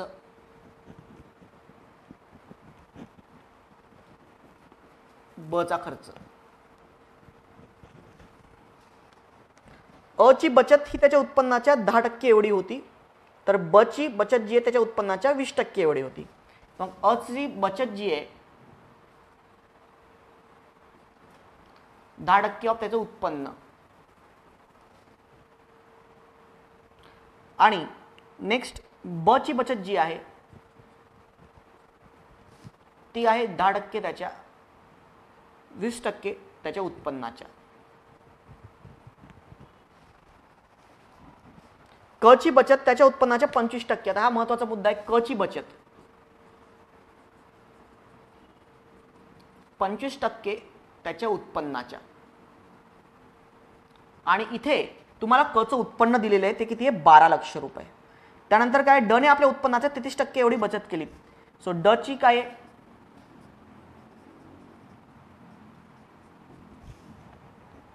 1/3% बचत. मग 25% ऑफ द उत्पन्न. क ची बचत काय त्याच्या उत्पन्नाच्या 25% आणि क चं उत्पन्न किती तुम्हाला 12 लक्ष. सो 12 लक्ष गुणिला 25%. सो 25 भागिले 100. सो इन जनरल जर तुम्ही कॅल्क्युलेट केलं तर हे उत्तर किती येतं. सो 3 लक्ष. म्हणून क ची बचत जी आहे ती 3 लक्ष होणार आणि क ची बचत जर 3 लक्ष आहे तर क चा खर्च किती. तर जर 12 लक्ष त्याचं एकूण उत्पन्न आहे, क ची बचत आहे 3 लक्ष, तर क चा खर्च किती 9 लक्ष. कारण उत्पन्न म्हणजे काय खर्च अधिक बचत असतो. मग 12 मधनं 3 गेले किती राहिलेत 9 लक्ष राहिलेत. म्हणून क चा खर्च किती झाला 9 लक्ष रुपये. मग आता क चा खर्च इज इक्वल टू ब चा खर्च इज इक्वल टू 9 लक्ष. क ची बचत इज इक्वल टू ड ची बचत आणि ती किती झाली 3 लक्ष. मग आता अ ची बचत 10% त्याच्या उत्पन्नाच्या 10% येतो म्हणतोय. ब ची बचत काय 20% त्याच्या उत्पन्नाच्या आहे. मग आता उत्पन्नाच्या त्याची बचत जर एवढी आहे त्याचा खर्च त्याच्या किती टक्के असणार आहे 80% असणार आहे. म्हणून 9 काय त्यासाठी त्याच्या 80% होणार. सो या प्रकारे तुम्ही एक चार्ट फ्रेम करू शकता बघा बचत उत्पन्न आणि याचा रिलेशनशिप घेऊन. मग आता हा चार्ट मी डायरेक्ट तुम्हाला लिहून देतो. सो व्यक्ती बघा अ ब क ड आणि त्याचं उत्पन्न 9 लक्ष रुपये. याचं उत्पन्न 25,000 रुपये. देन 12 लक्ष रुपये आणि हे किती आहे 9 लक्ष रुपये. मग खर्च काय 8,10,000 याचा खर्च येणार. 9 लक्ष रुपये ऑलरेडी ब चा खर्च आपला बघितला होता आपण की क च्या बरोबर आहे. इथे सगळ्यात महत्त्वाचा मुद्दा काय क चा आपल्याला सगळ्या गोष्टी कळाल्या होत्या. याचा 9 लक्ष काय होता हा खर्च होता आणि त्याचा बचत जी होती ती 3 लक्ष होती आणि ही इक्वल टू होती 3 लक्ष ड ची. मग ही जर काय ती होणार 3 लक्ष होणार तर ड ची ही किती होणार 6 लक्ष. त्यानंतर त्यांनी इथे जर तुम्ही ब बघितला तर 8,10,000 होणार आणि हे किती होणार मग 90,000 ही होणार. हे जर 9 लक्ष होणार तर ही किती होणार 2,25,000 रुपये होणार. सो या प्रकारे पूर्ण अरेंजमेंट होणार. मग प्रश्न काय की कोणाचं उत्पन्न सर्वाधिक असेल. तर कोणाचं उत्पन्न सर्वाधिक असेल तर क चं उत्पन्न जे आहे ते सर्वात अधिक असेल. क चं उत्पन्न किती आहे 12 लाख. इतकं 12 लाख उत्पन्न कोणाचंच नाही आहे. देन नेक्स्ट क्वेश्चन आहे की क आणि ड यांच्या खर्चातला फरक किती. तर क चा खर्च किती आहे 9 लक्ष आणि ड चा किती आहे 6 लक्ष. म्हणून त्यांचा खर्चांचा फरक किती होणार 9 मधनं 6 गेले म्हणजेच 3 लक्ष. म्हणून इथे उत्तर काय येणार त्याच्या खर्चाचा फरक आहे 3 लक्ष रुपये. देन प्रश्न क्रमांक 64 बघा. प्रश्न क्रमांक 63 दर्शन सिंग सारख्या साम्यवाद्याने विभाजनाविरुद्धच्या लढ्यात केलेल्या त्यागाला एखादा कृतज्ञ देशच विसरू शकतो. मग त्यांनी त्याग केलेला आहे आणि त्याला काय होऊ शकतो एखादा कृतज्ञ देशच विसरू शकतो. आता त्याच्यामध्ये दिलेलं की वरील कुठलं गृहीत अंतर्भूत आहे. दर्शन सिंग सारख्या साम्यवाद्यांनी केलेला त्या कृतज्ञतेस विसरत नाहीत. हे गृहीतक आहे का? गृहीत म्हणजे ती अजूम केलं. जर त्यांनी स्टेटमेंट दिलं तर काय गोष्ट अजूम केली असेल ही गोष्ट मेन्शन केलेली आहे त्याच्यामध्ये. एक अनुमान निघू शकतो. कोणताही साम्यवादी, आता कोणताही डेफिनेटिव्ह वर्ड आला इथे, कोणताही पण म्हणू शकत नाही. दर्शन सिंग हा विभाजनवादाच्या विरुद्ध आहे. आता ठीक आहे, दर्शन सिंग हा काय वाद्यांच्या विरुद्ध आहे हे तुम्हाला याच्यातनं माहिती पडतं. परंतु हा काय होऊ शकतो? हा डायरेक्टली अनुमान होऊ शकतो. विरुद्ध केलेला त्यांनी लढा दिला होता म्हणून हा काय निष्कर्ष आपण घेऊ शकतो. दर्शन सिंगने केलेल्या त्यागाचा विभाजनवाद्यांच्या विरुद्ध केलेल्या संघर्षात उपयोग झाला. जर त्यांनी त्याग केलेला आहे आणि कुठला देश विसरू शकत नाही तर याचा अर्थ गृहीत धरलेला आहे की याच्यामध्ये काय त्याचा उपयोग झाला. म्हणून 63चं उत्तर काय होणार? पर्याय क्रमांक 4. त्यानंतर क्वेश्चन नंबर 64. इथे ज्या अंकमालिका दिलेल्या आहेत त्या अंकमालिकांचा जर तुम्ही सिक्वेन्स बघितला तर याच्यात तुम्ही 4 अंकमालिका तुम्हाला दिलेल्या आहेत बघा. आणि त्यामध्ये तुम्हाला पहिले तर त्या कुठल्या वेनी कुठल्या फॉर्म्युल्यावरती बेस्ट अंकमालिका आहे हे काढणं आवश्यक आहे. मग आता बघा या अंकमालिका जर तुम्ही बघितली तर पहिली अंकमालिका 721, 117, 721, 1323, 117, 992. ओके. सो इन जनरल ही जी अंकमालिका आहे ही x³ - 8 या रूलला फॉलो करते. म्हणजे x³ म्हणजेच काय? सो समजा 9चा तुम्ही घन घ्या. सो 9चा घन किती होतो? 729. आणि त्याच्यातनं 8 वजा करा म्हणजे तुम्हाला उत्तर काय येणार? 721. म्हणजे ही याला फॉलो करते. त्यानंतर 11चा घन घ्या, त्यातनं तुम्हाला हे येणार. सो त्यानंतर याचा घन घ्या, 5चा घन घ्या 125 आणि त्यातनं 8 वजा करा म्हणजे उत्तर काय येणार? 117. म्हणून हे पहिली x³ - 8 रूलला फॉलो करते. दुसरी जी आहे ती x² - 8 ला फॉलो करते. तिसरी जी आहे ती x² - 1 ला फॉलो करते. आणि चौथी जी आहे x³ + x ला फॉलो करते. मग यामध्ये त्यांनी विचारलं की 130 अंक कुठल्या याच्यामध्ये रूलमध्ये बसेल? तर उत्तर काय येणार? पर्याय क्रमांक 4. कारण तुम्ही 5चा घन करा. 5चा घन होतो 125 आणि त्यामध्ये आणखी 5 मिळवा. 125 + 5 म्हणजेच किती होतात? 130. म्हणून उत्तर काय येणार त्याचं? 5चा घन + 5 म्हणजेच 130. म्हणून याचं उत्तर होणार पर्याय क्रमांक 4. प्रश्न क्रमांक 65.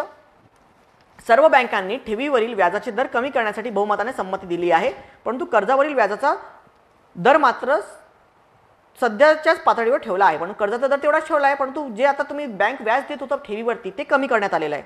याचा संभाव्य परिणाम म्हणजे काय? बँकांचे ग्राहक आपल्या ठेवी दुसऱ्या बँकांकडे वळवतील. आता तिथे म्हणलं की सर्व बँकांनीच, तर मग आता दुसऱ्या बँकेकडे वळवण्याचा प्रश्नच येत नाहीये. ठेवी स्वीकारणे बँका बंद करतील, डायरेक्ट बंद करतील असा परिणाम होणार का? ठेवी स्वीकार बंद करतील असं होऊ शकत नाही. मग कदाचित बँकेच्या नफ्यात वाढ हो, हे होऊ शकतं. कारण याचा अर्थ काय? जर तुम्हाला त्यांनी ठेवीवरती काय केलेलं आहे, ठेवी ज्या आहेत बँकामध्ये आलेल्या त्याचा जो व्याजदर आहे तो व्याजदर त्यांनी कमी केलेला आहे, परंतु जे कर्ज काढलेले त्याला त्यांनी कमी केला तो तेवढाच ठेवला. म्हणून फक्त म्हणजे त्यांच्या नफ्यात कदाचित वाढ होऊ शकते. हे उत्तर बरोबर होईल. त्यानंतर प्रश्न क्रमांक 66 घेऊयात. श्री देसाई यांनी आपल्या मित्रांना पार्टीसाठी बोलवले. किती मित्र होते? एक तर श्री देसाई होते आणि त्यांचे 5 मित्र आलेत. मग 5 मित्र प्लस किती जण जेवायला बसले? श्री आणि सौ देसाई सुद्धा बसले.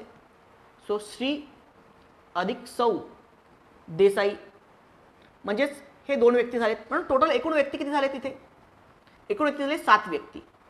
5 मित्र आणि श्री आणि सौ देसाई. आता त्यानंतर जेव्हा आपण सर्क्युलर अरेंजमेंट असते ना, सर्क्युलर परम्युटेशन जेव्हा असतं, जेव्हा वर्तुळाकार स्थितीमध्ये असं बसतात, सो जेव्हा जितके व्यक्ती असतात त्यापेक्षा एकने कमी, समजा n व्यक्ती आहेत तर n - 1 फॅक्टोरियल वेळी त्या गोष्टी अरेंज होत असतात. म्हणजे 5 व्यक्ती येतात ते किती फॅक्टोरियल वेळी अरेंज होतील? 4 फॅक्टोरियल. 7 व्यक्ती येतात किती फॅक्टोरियल वेळी? 6 फॅक्टोरियल वेळी म्हणजे n - 1. परंतु इथे कंडिशन सुद्धा आहे की श्री आणि सौ देसाई एकासोबत बसतील. म्हणजे एकासोबत असते ते कुठेही मूव्ह होतील तर ते दोघेही सोबतच मूव्ह होतील. त्यामुळे एक कॅरेक्टर तुम्हाला आणखी कमी करावा लागेल. म्हणून इथे 7च्या किती व्यक्ती होतील? 6 व्यक्ती. कारण हे दोघं नेहमी सोबत राहणार आहेत म्हणून त्यांना एकच कॅरेक्टर कन्सिडर करा तुम्ही. म्हणून 6 व्यक्ती होतील आणि 6 व्यक्ती किती फॅक्टोरियल वेळी अरेंज होतात? 5 फॅक्टोरियल वेळी. आणि त्यानंतर सुद्धा श्री व सौ हे आपसामध्ये परंतु सोबत राहतील, पण हा इकडे येऊ शकतात किंवा हे इकडे येऊ शकतात. श्री आणि सौ आपसात जगात चेंज करू शकतात. म्हणून अगेन गुणिले किती फॅक्टोरियल? 2 फॅक्टोरियल. म्हणून काय 120 गुणिले 2 म्हणजेच किती? 240. म्हणून उत्तर काय होणार? सो 240. सो म्हणून उत्तर होणार पर्याय क्रमांक 4. म्हणून 66चं उत्तर होणार पर्याय क्रमांक 4. देन प्रश्न क्रमांक 67 घेऊया. सर्व आता बघा इथे डायरेक्ट ऑप्शन होतं FBC. आता पहिल्या 2 विधानांचं तिसरं विधान निष्कर्ष आला पाहिजे. F विधान काय? सर्व सफरचंद द्राक्ष आहेत. सो सर्व सफरचंद काय आहेत? ती द्राक्ष आहेत. FBC आपण घेऊया, FBC. मग बी विधान काय? सर्व आंबे सफरचंद आहेत आणि सर्व आंबे काय? सफरचंद आहेत. म्हणून सर्व आंबे काय? सफरचंद आहेत. आणि सी विधान काय? सर्व द्राक्ष ही आंबे. पण याचा अर्थ सर्व द्राक्ष ही आंबे असं होणार का? असं निष्कर्ष येऊ शकत नाही. म्हणून पहिलं विधान काय? FBC चुकीचं आहे. पण नंबर 2 बघा, BFA. मग बी विधान काय सांगतो तुम्हाला? सर्व आंबे सफरचंद आहेत. सो सर्व आंबे काय आहेत?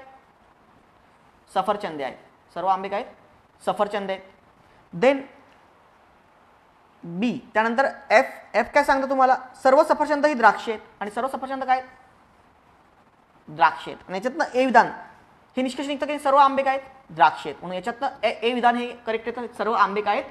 द्राक्षे आहेत. म्हणून इथे आंबे आणि ते सगळे काय आहेत? द्राक्ष. बी आणि एफ याच्यावरनं तुम्हाला ए हा निष्कर्ष निश्चितपणे निघतो. सर्व आंबे सफरचंदी आहेत आणि सर्व सफरचंदे काय? द्राक्षे आहेत. याच्यावरनं सर्व आंबे द्राक्षे आहेत हे विधान निश्चितपणे सत्य येतं. म्हणून उत्तर होणार पर्याय क्रमांक 2 या केसमध्ये. 68 3 व 4 या वेळेमध्ये कोणत्या वेळी घड्याळाचे दोन्ही काटे एकमेकांच्या विरुद्ध असतील? आता आपल्याला एकदम फॉर्म्युला प्रत्येकाला कदाचित माहिती असेल. थिटा काढायचा असेल घड्याळाच्या काट्यांमधला, तर theta equal to what? 11/2m वजा 30h. हा आहे मिनिट आणि हा काय? आर. हा आहे मिनिट हँड, हा आहे आर तास. याच्यामध्ये थिटा आता दोन्ही एकामेकांच्या विरुद्ध आहेत. म्हणजे त्यांच्यामध्ये किती डिग्रीचा अँगल असला पाहिजे?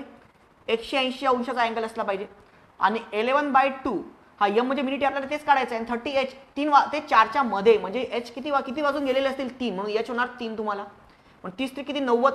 हे 90 इकडे येऊन काय होतील? पॉझिटिव्ह होतील. म्हणजे 270. 90 180 मध्ये ऍड झाले 270. 11/2 इंटू m. m म्हणजे काय? हे 2 गुणिले जातील. सो 270 गुणिले 2 म्हणजेच काय?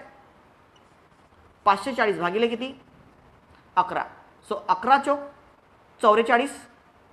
ओके. सो 100. सो 11 नम काय? 99. 49 1/11. सो m म्हणजे काय होणार? 49 1/11. म्हणून काय होणार उत्तर? 3 वाजून 49 1/11 मिनिटे. म्हणून उत्तर येणार तुमचा पर्याय क्रमांक 3. त्यानंतर प्रश्न क्रमांक 69. ए हे शहर बीच्या उत्तरेस आहे का? या प्रश्नाचं उत्तर आपल्याला काढायचं आहे. त्यांनी सांगितलं बी हे शहर सीच्या उत्तरेस आहे. बी हे शहर काय? उत्तरेस आहे. आणि की जे म्हणजे काय? ए शहर काय? सीच्या. सो आणखी काय? सी जे आहे की जे म्हणजे सी शहर एच्या दक्षिणेस आहे. आता सी शहर जे एच्या दक्षिणेस आहे, पण ए कुठे आहे? समजा ए बीच्या दक्षिणेस असू शकतो. इथे पण याच्या दक्षिणेस आला किंवा ए वरती सुद्धा असू शकतो. याच्याच नंतर सुद्धा तो काय होणार? दक्षिणेस होणार. म्हणून हे विधान वर्ण पहिल्या विधानावर्ण इंडिव्हिज्युअली तुम्ही निश्चितपणे सांगू शकत नाही. म्हणून पहिलं विधान काय होणार? हे चुकीचं होईल. देन दुसरं विधान घेऊया. बी हे शहर सी शहराच्या उत्तरेस आहे. सो बी कोणाच्या उत्तरेस आहे? सी शहराच्या उत्तरेस आहे. की जे ए शहराच्या उत्तरेस आहे. आणि बी जे शहर आहे ते सीच्या, बी हे शहर सी शहराच्या काय? उत्तरेस आहे. की जे ए शहराच्या उत्तरेस आहे. आणि म्हणजेच काय? सी शहर काय? ए शहराच्या उत्तरेस आहे. म्हणजे एच्या उत्तरेस म्हणजे ए इथे याच्या दक्षिणेस येणार सीच्या. आणि याचा अर्थ बी हे काय? एच्या उत्तरेस आहे. मग आता प्रश्न आहे की ए शहर बीच्या उत्तरेस आहे का? तर स्पष्ट उत्तर याच्यावरनं येतं की नाही. याचं उत्तर तुम्हाला निश्चितपणे येतं ना. म्हणून दुसरं विधान तुम्हाला निश्चितपणे उत्तर सांगतं. म्हणून उत्तर करणार फक्त 2 मधील माहिती पुरेशी आहे या प्रश्नाचं उत्तर देण्यासाठी. देन प्रश्न क्रमांक 70 बघा.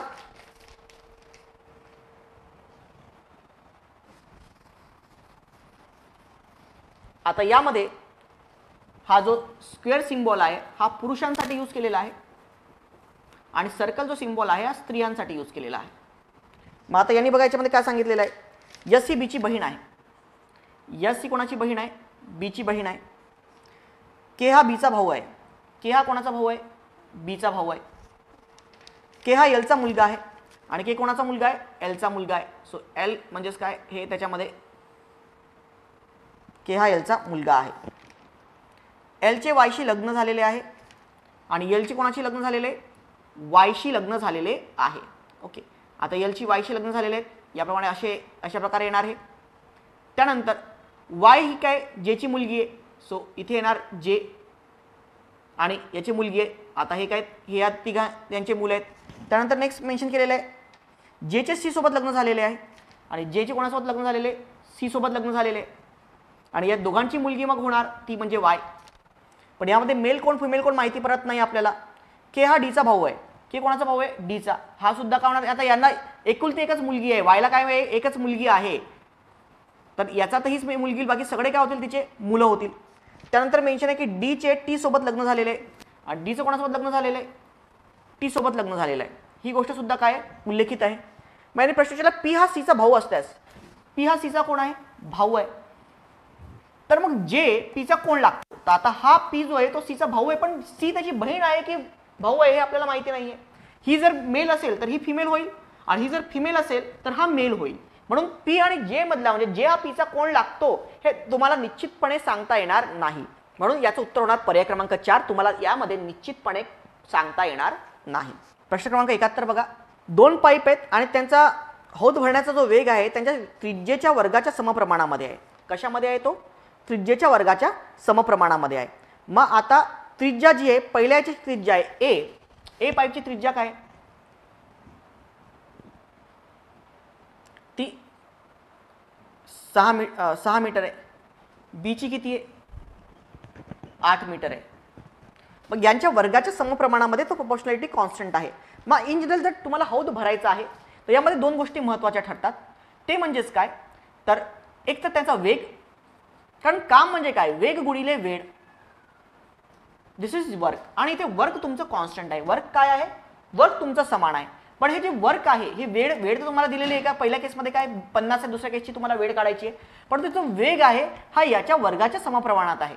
मग 2 केस, एकदा आपण फक्त सिंगल जेव्हा फक्त बी हे सुरू असतं तेव्हा लागणारा वेळ त्यांनी सांगितलाय किती, 50. आणि वेग काय, वेग प्रोपोर्शनॅलिटी कॉन्स्टंट गुणिले काय, तर 8चा वर्ग. हा कितीचा वर्ग आहे, 8चा, कारण ते त्रिज्येचा वर्ग ना, त्रिज्या किती आहे, 8 आहे, तर 8चा वर्ग इज इक्वल टू, सेकंड केसमध्ये इथे फक्त बी आहे आणि इथे ए अधिक बी जेव्हा चालू असतील तेव्हा किती वेळ, आता आपल्याला तो वेळच तर काढायचा आहे ना, म्हणजे हा झाला टी आणि अगेन कॉन्स्टंट के येणार इथे आणि त्रिज्येचा वर्ग. आता इथे 2 पाईप सुरू, दोघांचं ॲडिशन होणार ना, 6चा वर्ग अधिक 8चा वर्ग.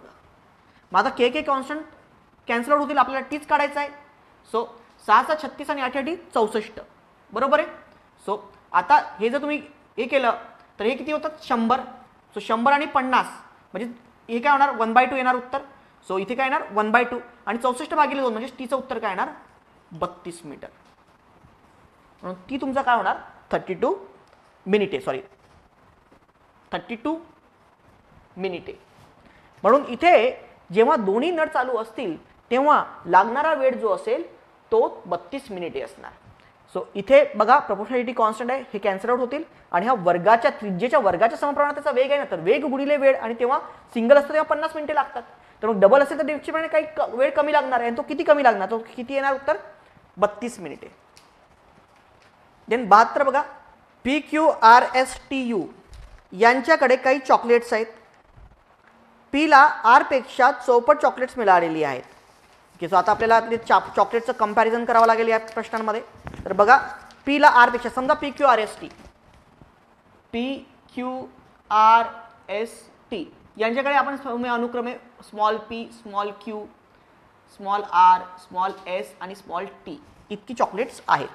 मग आता तो काय म्हणतो, पीकडे किती आहेत, तर आर पेक्षा 64 चॉकलेट्स आहेत. So small P is equal to 4R, हा पहिला येणार. देन क्यूला एस पेक्षा 50% चॉकलेट जास्त मिळाली. सो क्यूला एस पेक्षा किती टक्के चॉकलेट जास्त मिळाली आहे, 50%. सो क्यू 50% जास्त एस पेक्षा, म्हणजेच काय 3/4, 50% जास्त ना, याला 100% जर कन्सिडर केलं तर. So Q is equal to what, 3/2 of S. Then U कडे टी पेक्षा किती आहेत, दुप्पट चॉकलेट्स आहेत आणि क्यू अधिक टी यांची बेरीज किती आहे, 8 आहे. आणि आणखी एक महत्त्वाची इन्फॉर्मेशन आहे की टीला जे क्यू पेक्षा कमी पण आर पेक्षा जास्त चॉकलेट्स आहेत, ही आपल्याला इन्फॉर्मेशन दिलेली आहे. मग आता बघा याच्यामध्ये जर तुम्ही एक प्रॉपर अज्युम केलं तर क्यू जो आहे क्यू हा 3च्या मल्टिपल्समध्ये येणार, म्हणजे हा काही पॉईंटमध्ये तर चॉकलेटचं उत्तर येणार नाही, 3च्या मल्टिपलमध्ये येणार. आणि क्यू आणि टी याची बेरीज किती आहे? 8 आहे. मग एकतर 8च्या वरती जाऊ शकणार नाही 3चा मल्टिपल, एकतर 3 असणार किंवा मग काय असणार 6 असणार. पण आता 3 जर असता तर टी किती होणार? 5.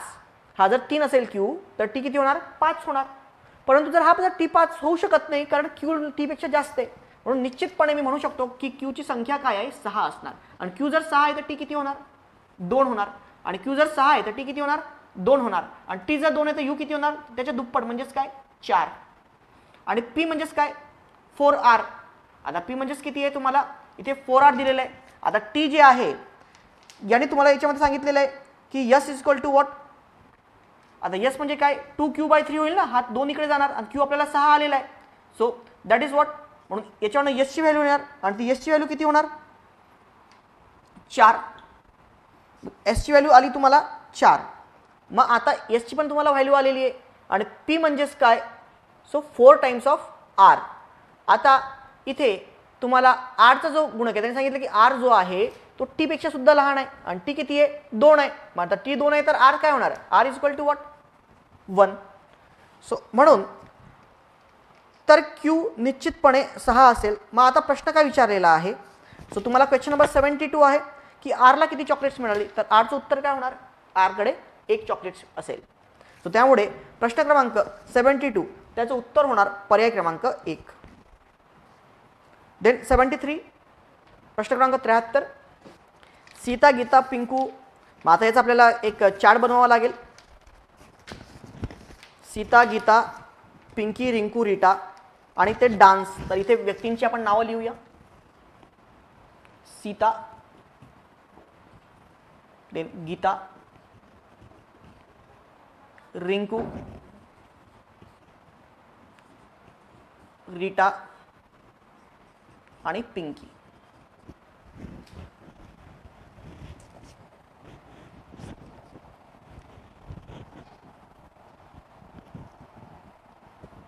आणि याच्यामध्ये 4 डान्सचे प्रकार आहेत. भरतनाट्यम, कुचिपुडी, मणिपुरी, कथ्थक.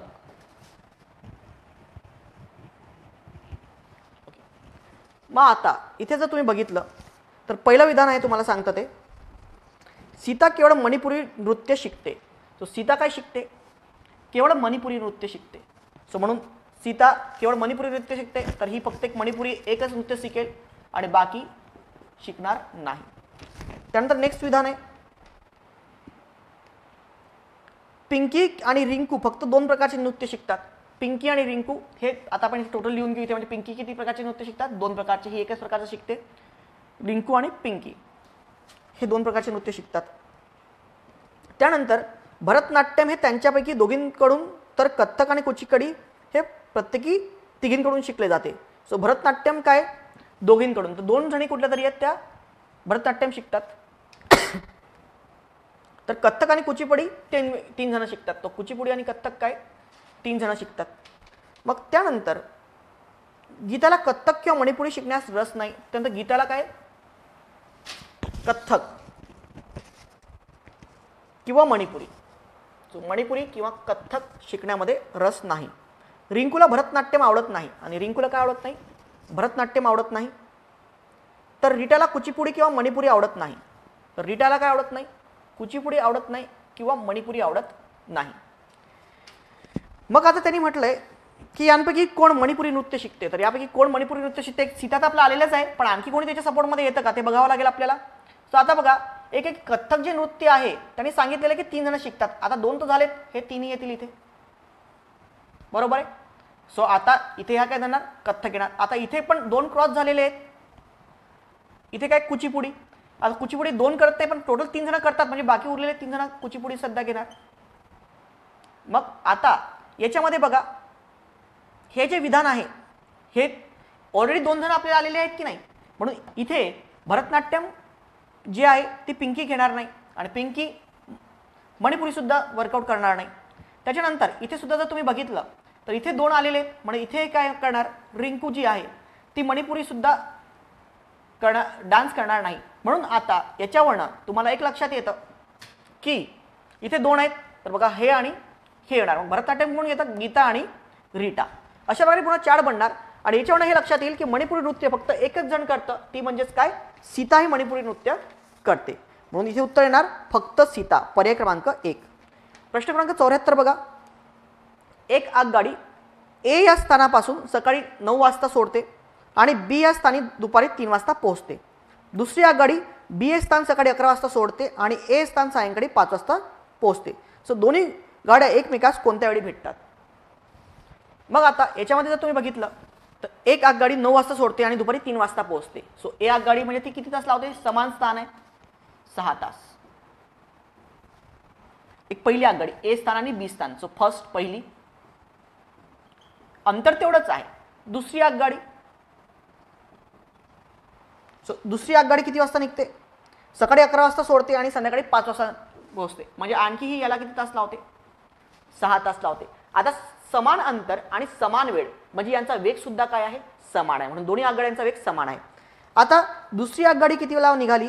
11ला निघाली. परंतु तेव्हा पहिली आगगाडीने 2 तास अंतर कव्हर केलं असेल, म्हणजेच उरले किती? 4 तासांचं अंतर उरलं असेल. हे बघा, हे पूर्ण अंतर आहे, हे ए स्थानान बी स्थानापर्यंत. आता एक वाजता निघाली आहे, ही 2 तासाचं अंतर पार केलेलं असेल. आता या ज्या 2 आगगाड्या आहेत त्यांना जिथे भेटायचं आहे, ही पहिली आगगाडी आहे आणि ही दुसरी आगगाडी या दिशेने येते.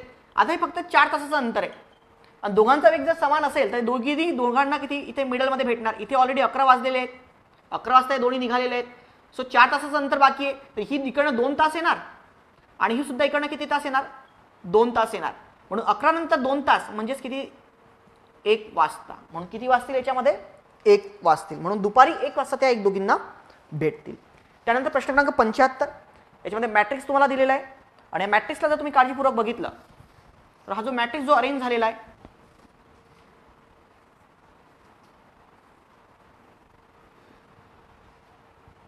एकशे 80, 18, 0, 4, 648, 100, 48, 448 आणि प्रश्नार्थक चिन्ह. यातला प्रत्येक जो नंबर आहे ना तो x³ मायनस x² या रूलला फॉलो करतो. म्हणजे बघा, 1 चा घन 1 वजा 1 चा वर्ग म्हणजेच काय? 0. 2 चा घन 8, सो 2 चा घन 8 वजा 2 चा वर्ग म्हणजेच 4. 2 चा घन वजा 2 चा वर्ग म्हणजेच काय? 4.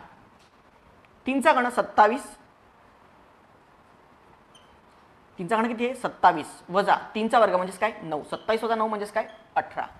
तो सेम वे 7 चा घन म्हणजेच काय? 343 वजा 7 चा वर्ग.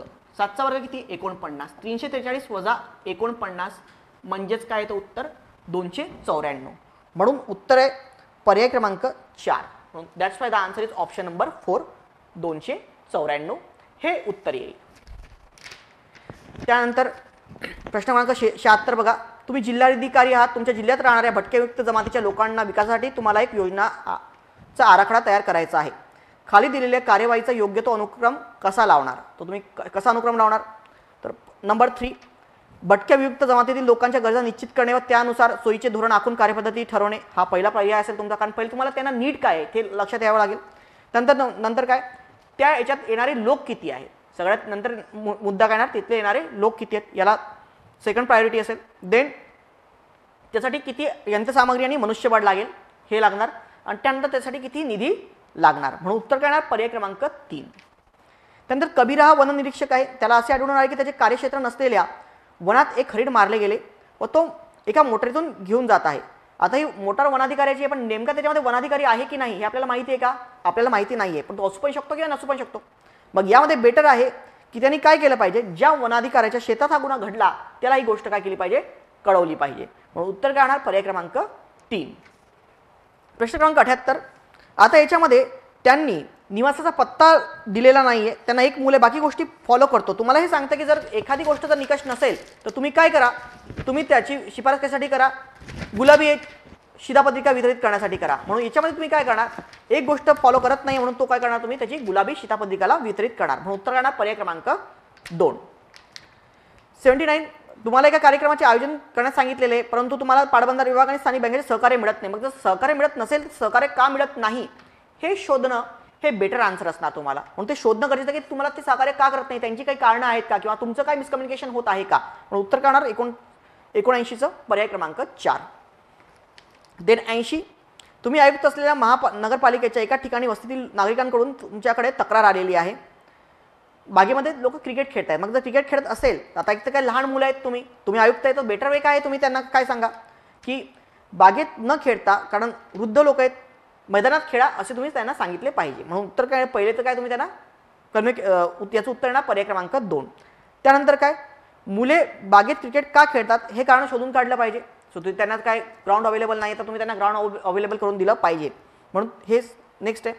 त्यानंतर बागेमध्ये सर्व प्रकारची म्हणून खेळ खेळण्यास मनाई आहे असं फलक लावणार.